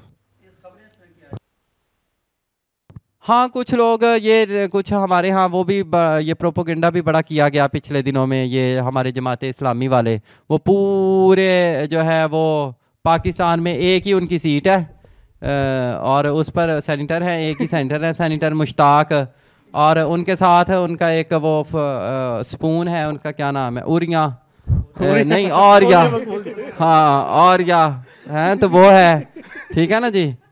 तो वो हो गए। तो इस तरह के एक दो लोग जो है वो उन्होंने अपने कुछ चंद वोट बढ़ाने के लिए, या फिर कि हमें चले कुछ पॉपुलैरिटी मिल जाएगी, चलो हमें कोई नहीं जानता तो चलो खुसरों को इस्तेमाल करते हैं। मैं उन्हें खुसरे ही मिले थे, अल्लाह माफ़ी दे है, बंदा पूछे कि वैसे वो कह देते, हम उनको वैसे ही प्रमोट कर देते ढोलक बजा बजा के कि भाई है कि इनको दे दे। तो हमारे इतना वो नेगेटिव प्रोपोगेंडा किया कि आप अंदाज़ा करें कि मैं लेक्चरर हूँ, मैं स्टूडेंट्स में अब गई ना, तो वो कहने लगी मैम अब आपकी शादी भी होगी हैं मैम, आप ये क्या है। इतने अजीबो गरीब से बच्चे सवालात पूछे कि मैं कहूँ लो जी ये भी सुनना रह गया था बाकी है। तो इन्होंने ये इतना प्रोपोगेंडा जो है वो अच्छा, आपने अपने कल्चर के बारे में बताया है, तो एक ख्वाजा सराज जो नॉर्मल पेरेंट्स के यहाँ पैदा होता है, सारी ज़िंदगी वो वहीं गुजार दे और आपके कल्चर से वो रुशनास ना हो, तो उसके बाद भी आप कोई स्टेप लेते हैं उसको अपने कल्चर से रुशनास करने के लिए, या वैसे? नहीं, बिल्कुल भी हम कोई स्टेप नहीं लेते हैं, बल्कि मैं बहुत सारे ऐसे ख्वाजा सराओं को जानती हूँ जो अपने पेरेंट्स के बीच में ही रहते हैं। और आप अंदाज़ा करें कि पिछले दिनों मेरी एक ख्वाजा सरा हैं, कोयटा में होती हैं, उन्होंने अपने कार्ड पर यानी कि उनके पेरेंट्स ने उसको आइडेंटिटी दी औरत की, तो वो औरत ही है, औरत की तरह ही वो, यानी कि एक रंग का सूट पहनती हैं बस वो। तो वो अब कोयटा में होती हैं, तो वो वहाँ पर वो जॉब करती हैं, वहाँ पर उनकी नौकरी है बतौर औरत, लेकिन वो ख्वाजा सरा है। तो अपने पेरेंट्स के घर ही रही, तो उस बेचारी को पता ही नहीं है कल्चर क्या होता है। तो वो मुझे उसने देखा ना वहाँ पर, तो वो मुझे देख देख रोई जाए और अपने वालिदैन को वो अप्रिशिएट ही करी जाए। वो कहती मैं तो फिर अपने पेरेंट्स को बड़ा अप्रिशिएट करती हूँ जिन्होंने मुझे पढ़ाया लिखाया। यानी कि हमारे यहाँ सबसे बड़ी वजह ये है कि हमारी तादाद का सही पता ही नहीं है। क्यों? क्योंकि हमारे ख्वाजा सरा खुद को डिक्लेयर ही नहीं करते हैं। और यानी कि ये बच्चा कह रहा था हमारा कि यानी कि ख्वाजा सरा बनकर फिर रहे हैं कुछ मर्द, तो आप अंदाज़ा करें बहुत सारे ऐसे ख्वाजा सरा हैं जिनको मैं ज़ाती तौर पर जानती हूँ जो खुद को डिक्लेयर ही नहीं करते हैं। वो या तो मर्द बनकर रह रहे हैं कि दाढ़ी शाड़ी आ जाए तो हारमोन्स लेने शुरू कर दिया है, अब तो ये अब सिलसिला चल पड़ा, तो या वो औरत बनकर रह रहे हैं, अगर उनके दाढ़ी आ जाती तो लेज़र ट्रीटमेंट और इस तरह की कोई मेडिसिन जो है वो चलती हैं, तो वो सिलसिला है। तो हमारे यहाँ ज़्यादातर ख्वाजा सरा खुद को डिक्लेयर ही नहीं करते हैं, अपनी सिनफी शनाख्त के साथ वो ज़िंदगी ही नहीं गुजार रहे हैं। वो या मर्द की तरह गुजार रहे हैं या औरत की तरह गुजार रहे हैं। मैं एक अरसा बहुत अरसा जो है वो मर्द की तरह ज़िंदगी गुजारती रही हूँ, ठीक है ना जी। वो मुझ पर भी ये फेज़ गुजरा है, मैंने खुद को डिक्लेयर नहीं किया हुआ था, तो जब डिक्लेयर किया तो ब्लैक होल पे पहुंच गई हूँ अब। शाम बखैर हो आपकी फैज़ी बहन। मेरा नाम मिसम शाह है और मैं आपसे मतलब है ना कुछ इस तरह से अप्रिशिएट करना चाहता हूँ कि जिस तरह आप इस प्लेटफॉर्म पर पहुँचे हो, तो मतलब है आप तो एक ट्रांसजेंडर या एक ख्वाजा सरा रहे, तो आपने बहुत सारी मतलब है रेशल डिस्क्रिमिनेशंस को फेस किया होगा। और इसके अलावा और भी हमारा जो मुआशरा है उनको अपने मामला से कोई वो उनकी कोई गदगन नहीं चल रही होती। वो देख रहे होते कि हम अपने मन को शांत किस तरह से कर रहे होते हैं, कि कर रहे हैं किसी और पर क्रिटिसाइज करके या उसको डिस्क्रिमिनेट करके। मतलब है मैं इस वो जिस तरह से एक शेर बना हुआ है ना, मैं ज़्यादा टाइम नहीं लूँगा, कि हम जो इंसानों की सी तहजीब लिए फिरते हैं, हम सब वहशी कोई जंगल के दरिंदों में कहाँ। तो मैं हमारे आपके जैसे या मैं मतलब किसी और बात मैं अपनी बात करूं कि मतलब है मैंने कुछ पढ़ा या कुछ समझा, तो मैं मतलब बेसिकली एक फ्यूडलिस्ट घर से ताल्लुक़ रखता हूं, लेकिन मैं थोड़ा सा ना सेंसिटिव माइंड बना, तो मतलब मुझे बहुत कुछ सहना पड़ा। तो जब मैं आपको माइंड में रख करके सोचता हूं, मतलब है आपने इस मुआशरे की कितनी गलाजतों को झेला होगा, आपने क्या कुछ सहा होगा। एक तो एजुकेशन को लेकर के यहाँ पर मतलब है हमारी जो कम्युनिटी है, ठीक है, इनमें इतनी सेंस नहीं है, ठीक है, कि किस तरह से बिहेव करना है, किस तरह से मतलब सोसाइटी में ये जीना नहीं जानते हैं कि जीवन कथा है क्या, ठीक है, ये दूसरे को जोदो कोब करते हैं, ठीक है। तो आप तो मैं रेड सल्यूट करता हूँ कसम बर खुदा आपको। इसी तरह से आपको मतलब जो आपने बोला ये मैंने समझा, मतलब है अगर मगर और काश में हूँ, मैं आज भी खुद की तलाश में हूँ। तो आप जो हो, मैं बेसिकली जो मेरा क्वेश्चन था कि आप क्या अभी तक वो आइडेंटिटी लेस हैं पड़े, मतलब अपने वालदैन की जगह पर छोड़े वालदैन को तो जाने दे जो भी हैं बड़े हो या ना हो, क्या बात है, पैदा करना ही वालदैन नहीं होना जाता हमारी। तो बेसिकली तो ये सोसाइटी का, ये जो हमारी रियासत है इसका हक होता है ना ये कि हमें आइडेंटिटी दे, सारा कुछ हम टैक्स पे करते हैं। और दूसरी बात आपने वो जो कि सूफीज़म के अकॉर्डिंगली, ठीक है, तो हमें एक मुतालिया पाकिस्तान की बुक थमा दी गई है, ठीक है, और उसमें वो कुछ लिखा है, वो रॉकेट साइंस पता नहीं आजकल के बच्चे उसमें से निकल सकेंगे कि नहीं निकल सकेंगे, फर्स्ट ऑफ। दूसरी बात कि हमें ये बताया ही नहीं गया है कि कोई मतलब हमारे के जैसे मतलब एक मर्द होता है, ठीक है, जैसे आपने बोला कि वो डोमिनेंट होता है, और जो औरत है वो, मुझे आज तक इस बात की समझ नहीं आई है कि हमारी सोसाइटी में अभी तक ये मर्द मतलब फीमेल और मेल का जो है ना डिस्प्यूट वो चल रहा है। वो कहती कि मैं अच्छी हूँ, वो कहता हूँ कि मैं ज़्यादा मतलब है वो बलवान हूँ। बेसिकली अगर हम किसी घर का डोर नॉक करते हैं ना, तो अगर औरत होती है आगे, वो कहती है कि घर पर कोई नहीं है, मीन्स कि वो अपनी एग्जिस्टेंस को ऑन ही नहीं कर रही है, ठीक है। तो बेसिकली वो दोनों अलग-अलग एक चीज़ें हैं, ठीक है ना, मतलब डिफरेंट थिंग्स हैं। क्या उसके बगैर उसका गुजारा है? ये तो एक अलग बात हुई कि अल्लामा इकबाल ने कह दिया कि जो है ना रंग पता नहीं इस वजूद जन से हैं इस कायनात में, और रंग शंगते पता नहीं की, ठीक है। तो बेटा कोई सवाल है तो आप करें। अच्छा, थैंक यू। मैं यही उनको रेड सल्यूट करना चाहता था और ये उनसे पूछना चाहता था कि किस तरह से मतलब है वो आगे अपनी मतलब शनाख्त को लेकर के चलते हैं, या उनके मतलब घर बार कहाँ पर रहते हैं, ये जो भी। अच्छा, ये ना आप मैसम खान बताया आपने, मीसम शाह। वैसे आप ना फ़लसफ़े की तरफ भी चले गए और बहुत सारी बातें आपने कर ली हैं, बहुत सारा। ये मैं आपको बताऊं कि हमारे यहाँ ना काम इतना हुआ नहीं, ये क्यों इतनी कन्फ्यूजन हो रही है मुझे समझ आ रही है बात की। देखें, इंसान एक सोशल एनिमल है, हम ये बात अच्छे तरीके से जानते हैं कि ये सोसाइटी में रहता है। अच्छा, आगे अब हम हाइपर रियलिटी में ज़िंदगी गुजार रहे हैं, पोस्ट मॉडर्न एज में जा रहे हैं, फिर आर्टिफिशियल इंटेलिजेंस का दौर है, अब लिटरेचर और मामला जो है वो मुख्तलिफ हो रहा है। ये दरअसल मादे पर काम ज़रा ज़्यादा हो गया, फिज़िक्स पर ना, जो नफ्सियात पर इतना काम हुआ नहीं जितना होना चाहिए था, उसके पैरेलल ना उतना हुआ नहीं, जिसकी वजह से ये इतनी सारी कन्फ्यूजन्स जो है वो क्रिएट हुई और बनी। और फिर आगे यानी कि हम मर्द और औरत को ऑर्गन्स की बुनियाद पर ही परख रहे हैं, ऐसा ही है ना जी। ऑर्गन्स की, वो क्यों ऑर्गन्स की बुनियाद पर परख रहे हैं? क्योंकि नफ्सियात पर इतना काम हुआ ही नहीं है। और फिर सिनफी नफ्सियात तो उससे भी ज़्यादा पेचीदा है, सिनफी नफ्सियात उससे भी ज़्यादा मुश्किल है। अगर कुछ एक दो लोग या चंद नाम हमें यंग और फ्राइड जैसे नाम नज़र आते हैं थोड़े बहुत, तो वो भी इतना काम वो जिनसी नफ्सियात पर तो हम मानते हैं कि फ्राइड ने किया, काफ़ी सारा काम किया बल्कि, लेकिन सिनफी नफ्सियात पर इतना काम जो है वो नहीं हमें नज़र आता। तो दरअसल फ़िज़िक्स पर काम बहुत हो गया, और फिज़िक्स का या साइंस का, आप कह लें कि साइंस का जो देखना है उसी पर यकीन करना है, उसी पर एतबार करना है। उसको कुछ थोड़ा बहुत नीत्शे और सार्थर जैसे लोगों ने तोड़ने की कोशिश की है, एग्जिस्टेंशियलिज्म वालों ने, और फिर डिस्टोपियन वाले जो है इन्होंने यानी कि नाउमीदी से भी कहीं आगे नाउमीदी तक वो पहुंच गए।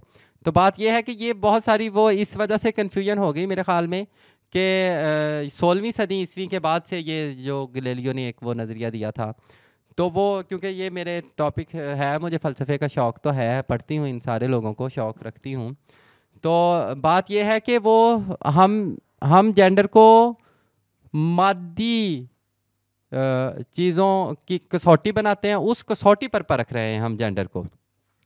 जेंडर ऑर्गन्स का नाम नहीं है, जेंडर बिहेवियर का नाम है, ठीक है ना जी। जेंडर जैसे मैंने अभी मदरहुड के मुतल्लिक़ कहा कि मदरहुड भी एक बिहेवियर का नाम है, इसी तरह जेंडर जो है वो एक बिहेवियर का नाम है, वो ऑर्गन्स का नाम तो बिल्कुल भी नहीं है। अगर जेंडर की अगर इंटरनेशनल डेफिनेशन की जाए या अगर जदीद जो है वो उसकी तारीफ़ बयान की जाए, तो उसकी वजह सबसे बड़ी ये बनी, ये इस तरह ज़्यादातर डिस्क्रिमिनेशन की वो ये बनी कि मादे पर ज़रा काम ज़्यादा हुआ, फ़िज़िक्स पर ज़रा काम ज़्यादा हुआ, साइंस पर ज़रा काम ज़्यादा हुआ। वो फिर ज़ाहिर सी बात है जो देखते थे उसी पर यकीन करना था, तो नफ्सियात पर इतना काम नहीं हुआ। तो मुझे उम्मीद है कि आगे अल्लाह खैर करे काम होगा, तो बेहतरी की तरफ जा रहे हैं हम, काफ़ी काम हो रहा है अभी इस पर। वैसे अर्जुमंद रऊफ़ मेरा नाम है, सोशल मीडिया से ही कनेक्टेड हूँ आपके साथ, वहीं से भी पता चला है। और दूसरा मेरा सवाल ये है कि कल्चरल पॉइंट ऑफ व्यू से या इस्लामिक पॉइंट ऑफ व्यू से जो आपके रसूमात होते हैं वो कोई अलग होते हैं, जैसे आपने सेशन में कोई बात की है, या यही रसूमात जैसे ईद त्यौहारें जो होती हैं उसको भी आप वो करते हैं? दूसरी चीज़ ये है कि मुझे थोड़ा सा अभी तक इस चीज़ का आंसर नहीं मिला, मतलब जस्ट कॉन्फ्लिक्टेड इंफॉर्मेशन मिली है लाइक जनाजे के हिसाब से, दफनाने के हिसाब से, तो वो कौन सी मुश्किलात आ रही हैं और कैसे ये जो रसूमात होती हैं जनाजे वगैरह की वो कैसे होती हैं? अच्छा, ये है कि हमारे यहाँ जितने भी ख्वाजा सरा होते हैं ना, ज़ाहिर सी बात है वो किसी न किसी मज़हब में तो पैदा होते ही हैं, मज़हब के बगैर तो वो पैदा हो ही नहीं सकता, किसी न किसी मज़हब में पैदा होते हैं। अर्जुमंद बताया आपने नाम, अर्जुमंद। अच्छा, तो वो अब जिस मज़हब से उसका ताल्लुक़ है वो त्यौहार भी उसी के मुताबिक जो है वो अपना मनाता है। और उसमें हमारी ज़्यादातर, आपको पता होगा कि जितनी भी मार्जिनलाइज्ड कम्युनिटीज़ हैं वो ज़्यादातर होती हैं फ़िक़्ह जाफ़रिया से वो ताल्लुक़ रखती होती हैं, ठीक है ना जी, या शोबिस से ताल्लुक़ रखने वाले लोग या मार्जिनलाइज्ड जितने भी तबके होते हैं वो फ़िक़्ह जाफ़रिया से होते हैं, उसका आपको पता है वो क्यों होते हैं। अच्छा, अब बात यह है कि वो अपनी रसूमात और रवाजात जो है ना मजहबी, वो जिस मज़हब से ताल्लुक़, अगर एक कोई क्रिश्चियन ख्वाजा सरा है तो वो चर्च जाएगा, ठीक है ना जी, कोई हिंदू ख्वाजा सरा है तो वो अपना माथा टेकेगा दरगाह, वो जो भी उनका है मामला मंदिर में जाएगा, और वो जो है दूसरा हमारा मुसलमान ख्वाजा सरा है वो ईद उल फितर और ईद उल अज़हा की जो है वो मनाएगा। वो यही तरीक़ाकार है, यही इनका सिलसिला है। जो उससे हटकर एक अलग हमारी अपनी रसूमात हैं, वफ़ात पर या फिर कुछ और हमारी ज़िंदगी में कुछ ऐसे मामलात या ऐसे मराहल आते हैं जिसमें हम अपनी एक अलग से रसूमात जो है वो अदा करते हैं, वो हमारी अपनी कल्चर के साथ ताल्लुक़ है। उसका वो कोई भी मज़हब का हो वो उसमें से गुज़र नहीं होता है, उस यानी वहाँ पर आकर हम इकट्ठे एक ही जगह पर होते हैं, ठीक है ना जी, वहाँ पर हम एक ही होते हैं। यानी कि अगर एक ईसाई ख्वाजा सरा है ना, या फिर एक मुसलमान या एक हिंदू ख्वाजा सरा है, तो उसकी भी वही कल्चर की रसूमात होंगी जो मेरी होंगी, जो एक मुसलमान की होंगी, जो एक ईसाई की होंगी, बाकी हर किसी की अपनी अपनी इजाज़त होती है सबको। दूसरी बात जो आपने की है वो ये की है आपने जनाजे के मुतल्लिका। जनाजे के मुतल्लिका सुन लें कि जनाजे के मुतल्लिका पहले पहल मैं मानती हूँ, पहले पहल ये कहा जाता था, बल्कि फ़रहंग आसफ़ी अगर उठाकर देखें तो वो तो खैर खुदा उनको गरी के रहमत करे, उन्होंने तो यहाँ तक लिख दिया कि इस्लाम में इनका जनाजा ही जायज़ नहीं है, उन्होंने तो यहाँ तक भी लिख दिया। मिसल मशहूर है, बल्कि वो जो अगर आप पढ़ें वो पूरा वो सिलसिला, तो वो उसमें वो लिखते हैं कि मिसल मशहूर है कि हिजड़े का जनाजा और खतरी की बारात किसी ने नहीं देखी। ये मशहूर है, मिसल मशहूर है। तो हमारे यहाँ ये हुआ करता था, पहले ये हुआ करता था कि ख्वाजा सरा ना तो फौतीदगियों पर जाते हैं, जहाँ वो फौतीदगी जो हम कल्चर वाले ख्वाजा सरा हैं, जिस गली में फौतीदगी हुई होगी ना, हम वहाँ से मुड़ जाते हैं, वहाँ 2 हफ्ते 4 हफ्ते 10 हफ्ते हम नहीं जाते हैं। बल्कि अगर हमारा गांव है कोई दूर है, यानी कि मेरे एक गांव कुछ हैं बहावलपुर में हैं, तो मैं बहावलपुर वाले गांव जो वो मुझे जानते हैं तो मैं उनको फ़ोन करके सबसे पहले उनसे ये पूछूंगी कि खैर सुख है गांव में, कि अगर कोई डेथ हुई है या कोई ऐसी अनहोनी काम हुआ है तो मैं गाँव में मैं नहीं आऊँगी बधाई लेने के लिए, क्योंकि हम सिर्फ उसी के दरवाजे पर जा सकते हैं जिसके यहाँ खुशी हो। हम सिर्फ उसी के दरवाजे पर जाते हैं, और हाँ खुशी तो रोज़ रोज़ हो और हम रोज़ रोज़ जाएं, ठीक है ना जी, जिसके दरवाजे पर खुशी हो। जहाँ गम हो वहाँ हम नहीं जाते हैं। उसके पीछे सबसे बड़ी वजह मैं आपको बताती हूँ कि अगर एक जनाजा पड़ा है ना, वहाँ हम चले गए हैं, तो मेरे ख्याल में जो हमारा हंसी ठट्ठा वो उस जनाजे को छोड़कर ना वो हमें ज़्यादा देखेंगे, उस जनाजे को कम देखेंगे, और चैम गोइयाँ भी शुरू हो जाएंगी, ठीक है ना जी। तो हम जनाजों पर जाते भी नहीं हैं। और जो हमारे जनाजे हुआ करते थे, जो ये मैं पुरानी बात कर रही हूँ कि जो जनाजे हुआ करते थे, वो जब जा रहा होता था ना, तो वो तब भी यही आवाज़ कसी जाती है, और हिजड़े का जनाजा जांदा और खुसरे का जनाजा जांदा। तो उस वक्त उसकी मौत को भी एक मजाक ही बनाया जाता था। ज़िंदगी में भी यही सूरत हाल थी, तो मौत के तो उससे बचने के लिए हमारे ख्वाजा सरा जो थे, वो जनाजा जो है वो या तो उसका वक्त मुकर्रर कुछ इस तरह का करते थे कि जब दुनिया को बाकी को पता ना चले और उसकी मौत की इत्तला जो है वो दी ना जाए, या अगर कोई ख्वाजा सरा मर जाता था तो वो जो गोरकन हुआ करते थे उनको दे दिया करते थे कि आप इनको दफना दें, हम बाद में देख लेंगे। तो ये तरीका था पहले, इसमें कोई शक नहीं कि हमारा जनाजा जो है वो एक मिस्टीरियस एक कहानी सी है ना, वो एक बनी हुई है इसके मुतल्लिका। लेकिन अब ये कोई 15-20 साल की बात है, यानी मेरी होश में ही ऐसा हुआ है कि हमारे बहुत सारे ख्वाजा असरार जब फौत होते हैं तो हम सरेआम जनाजे लेकर जाते हैं और उनका जनाजा जो है वो आम मौलवी पढ़ाता है। वो मेरे ख़्याल में पेशावर में हमारी एक ख्वाजा असरार की डेथ हुई थी, उसको बल्कि कत्ल किया गया था। तो उस वक्त जो है मौलाना साहब ने कहा था कि नहीं भाई इनका जनाजा भी पढ़ाना चाहिए, और सरेआम जनाजा पढ़ाया था। तो वो जनाजा पढ़ा गया था। तो उसके बाद अब आम तौर पर जो है ख्वाजा असरारों के जनाजे जो हैं वो पढ़े भी जाते हैं, उनको सरेआम, यानी कि अभी पिछले दिनों हमारी मेरी बुज़ुर्ग में वो दादी लगती हैं, तो वो उनकी डेथ हुई तो हम आम लोगों ने उनका जनाजा उठाया, मौलवी ने जनाजा पढ़ा उनका। इस्लाम, अगर एक मुसलमान बच्चा पैदा हुआ है तो उसकी रुखसती भी मुसलमान की जो आखिरी रसूमात हैं वो भी मुसलमानी तरीके से होंगी ना। तो वो उसके लिए ये अक्सर आमतौर पे मैंने लोगों से सुना है कि जी मर्द के लिए दुआ उतरी है, औरत के लिए दुआ उतरी है, नाबालग बच्चे और बालग इस तरह के कुछ है मामलात के, उनके लिए दुआएं उतरी हैं, ख्वाजा असरार के लिए कोई दुआ नहीं उतरी है। तो ऐसा नहीं है, जनाजे के लिए मुख्तलिफ दुआएं हैं, जनाजा दुआ का ही नाम है। वो तो आप रब्बी जलनी मुकीम सलाती भी पढ़ सकते हैं, रब्बना आतिना भी पढ़ सकते हैं, कोई भी दुआ, मुतफर्रक दुआएं भी हैं जो जनाजे में पढ़ी जा सकती हैं, वो कोई भी आप पढ़ सकते हैं, उनकी दुआ कर सकते हैं उनके लिए।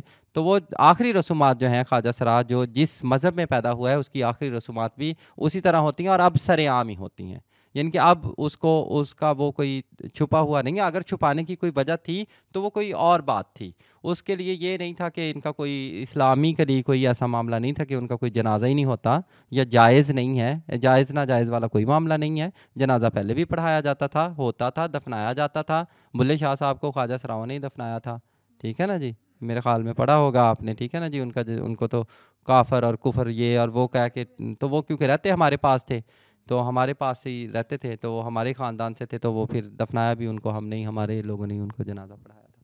तो ऐसा कोई बात नहीं है, जनाजा अल्लाह खैर करे, मैं अगर मरूंगी तो मेरा भी जनाजा पढ़ाइएगा। बल्कि मैं तो ये अभी बात कर रही थी कि वो अपने सर से कि बात कर रही थी कि मैं तो भाई डोनेट करके जाऊँगी ख़ुद को, कि ख्वाजा असरार को ना हेल्थ के बड़े मसाइल हैं, हमारी पेचीदगियाँ हैं, कुछ ख़वातीन के मखसूस मसाइल होते हैं ना जो ख़वातीन से रिलेटेड होते हैं, उनकी प्रेगनेंसी में, उनके और बहुत सारे मखसूस मसाइल। इसी तरह मर्दों के कुछ मखसूस मसाइल होते हैं, इसी तरह हमारे भी कुछ मखसूस और पोशीदा मसाइल होते हैं ना, वो लिखा होता है ना पोशीदा मसाइल का है, तो वो कुछ पोशीदा और मखसूस मसाइल होते हैं। तो वो मर्दों और औरतों के लिए तो वो हेल्थ केयर है वैसी, तो हमारे ख्वाजा असरारों के लिए नहीं है, ठीक है ना जी। तो मैं तो चाहूँगी कि मुझ पर टेस्ट उस्ट कर लिया करें अगर किसी ने करने हैं, तो हमारे ख्वाजा असरार को हेल्थ की फैसिलिटीज़ जो है ना वो देनी चाहिए। और मेरे ख़्याल में इनके मुतल्लिका जो है वो ना सिर्फ जो हमारे MBBS के जो या हेल्थ के जो जितने भी कोर्सेज़ हैं उसमें शामिल करना चाहिए हमारे ख्वाजा असरार को, ताकि पता होना चाहिए कि हमने कैसे ट्रीट करना है एक ख्वाजा असरार को। हमारे ख्वाजा असरार को तो हम डॉक्टर के पास जाते हैं और कहते हैं कि हमें ये मखसूस मसला है, तो वो कहते हैं कि हम आपको ट्रीट कैसे करें, ठीक है ना जी, ये बड़ा प्रॉब्लम है। फिर हम क्या करते हैं, हम अपने हकीम खुद ही होते हैं, फिर हम जाते हैं भागते हैं अपने बुज़ुर्गों बाबों के पास, अपने जो हमारे ख्वाजा असरार बुज़ुर्ग बाबे हैं उनके पास भागते हैं और उनसे पूछते हैं कि आपने वो फिर कहते हैं ये खा लो, ये जड़ी बूटी पी लो, ऐसा कर लो, वो कर लो, फलां कर लो, तो इससे तुम्हें आराम आ जाएगा, ये जो मखसूस मसला है तुम्हारा ये ठीक हो जाएगा, ठीक है ना जी। तो ये हेल्थ के हमें बड़े मसाइल हैं। एजुकेशन का मसला है, सिलेबस में शामिल किया जाए ख्वाजा असरार को। बड़ी सक्सेस स्टोरीज़ हैं हमारे, बड़े बहुत सारे हिस्टोरिकल ख्वाजा असरार हैं जो सिपा सालार रहे हैं, उनकी स्टोरियाँ जो हैं वो लिखी जाए, मैं लिख कर देती हूँ, लिटरेचर की बंदी हूँ, मजमून तो लिख ही सकती हूँ ना, ऐसा ही है ना। अगर फयाज़ और इकबाल पे मजमून लिख सकती हूँ तो अपने ख्वाजा असरार पे क्यों नहीं मैं, या फिर वो हमारे अदीब जो हैं वो लिख सकते हैं। ये अदीब की ज़िम्मेदारी, अगर कोई अदीब यहाँ पर बैठा है या मुझे कोई सुन रहा है तो ये अदीब की ज़िम्मेदारी है कि वो ख्वाजा असरार पर कलम उठाए, और जो सक्सेस स्टोरीज़ हैं कि ख्वाजा असरार को बतौर हीरो, औरतें भी हैं मर्द भी हैं, तो बतौर हीरो जो है वो सिलेबस में शामिल करें, इससे मेरे ख्याल में डिस्टेंस कम होगा। आप इतनी दूर से सफ़र करके यहाँ तक आई हैं, उसके लिए हम सब आपके बहुत शुक्रगुजार हैं, और इस्लामाबाद में आपको अ वेरी वार्म वेलकम। ये वाला सारा सेशन जो है ये द ब्लैक होल के फेसबुक पेज पे लाइव भी नशर हो रहा है। सवाल तो नहीं है, लेकिन एप्रिसिएशन आपकी पूरी जो जदोजहद की दास्तान है उस पर लोगों ने बहुत सराहा है आपको। मैं वक्त की कमी की वजह से नाम ले देता हूँ, कुछ सब के नाम नहीं ले सकूँगा, लेकिन चंद एक नाम जिन्होंने कमेंट्स यहाँ पे रखे हैं। हमारे साथ हैं फौजिया तबस्सुम, मोहम्मद सऊद। फौजिया तबस्सुम मेरी सगी बहन है, फौजिया तबस्सुम जो है वो मेरी सगी बहन है। चलें, शुक्रिया फौजिया, आप भी हमारे साथ हैं। मोहम्मद सऊद हैं, तनसीर अहमद हैं, फुरकान अली राजपूत हैं, सुल्तान महमूद हैं, सलमान अली हैं, मोहम्मद मुनीर जामिन हैं। मोहम्मद सऊद ने कहा कि अनमोल लोग।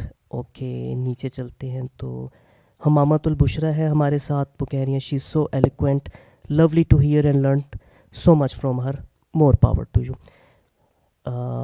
नूर शाहिदीन है हमारे साथ, लियो हैं, हमज़ा मुग़ल हैं और बहुत से और नाम है। तो आपका बहुत शुक्रिया। हमें ज़ाहिर है कि दूर से एक दूसरे को जानना बड़ा मुश्किल होता है और गलत फहमियाँ और डिसइंफॉर्मेशन जो है वो हावी रहती है।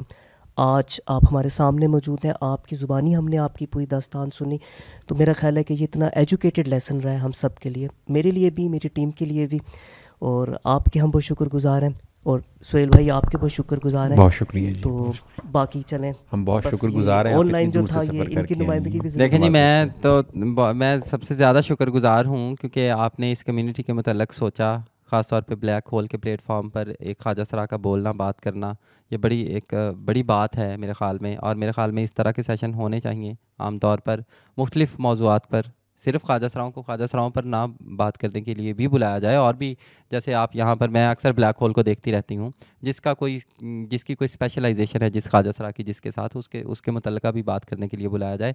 इससे बस बात तो ये है कि माशरे में हमने एक जो डिस्टेंस है वो कम करना है, और हमने कोशिश करनी है कि एक फ़ाल किरदार ये अदा, एक फ़ाल फ़र्द जो है वो सोसाइटी का ये बन सकें, और इनके दरमियान जो फासला है वो कम हो सके ना। तो ये एक बड़ी अच्छी बात है। और यहाँ पर जितने भी मौजूद और सुनने वाले लोग हैं, मैं ये ज़रूर चाहूँगी कि वो, जिस तरह आज मेरी एक सहेली बनी है, इन्होंने मुझे सहेली बनाया है, तो सब लोग जो हैं वो एक एक ख्वाजा सराओं का अपना दोस्त बनाए, ताकि ख्वाजा सराओं को भी लगे कि कोई ऐसी बात नहीं है। अपनी फैमिली को मिलवाएं उनके साथ, उनसे मुलाकात करवाएं, उनके साथ उनके अच्छे बुरे में उनका काम आएँ, साथ दें, उसकी खुशी गमी में शामिल हों, उसको भी अपनी खुशी गमी में बुलाएं, ताकि ये एक तरीका है बेहतर करने का, जो घुलने मिलने का, ये एक सिलसिला है।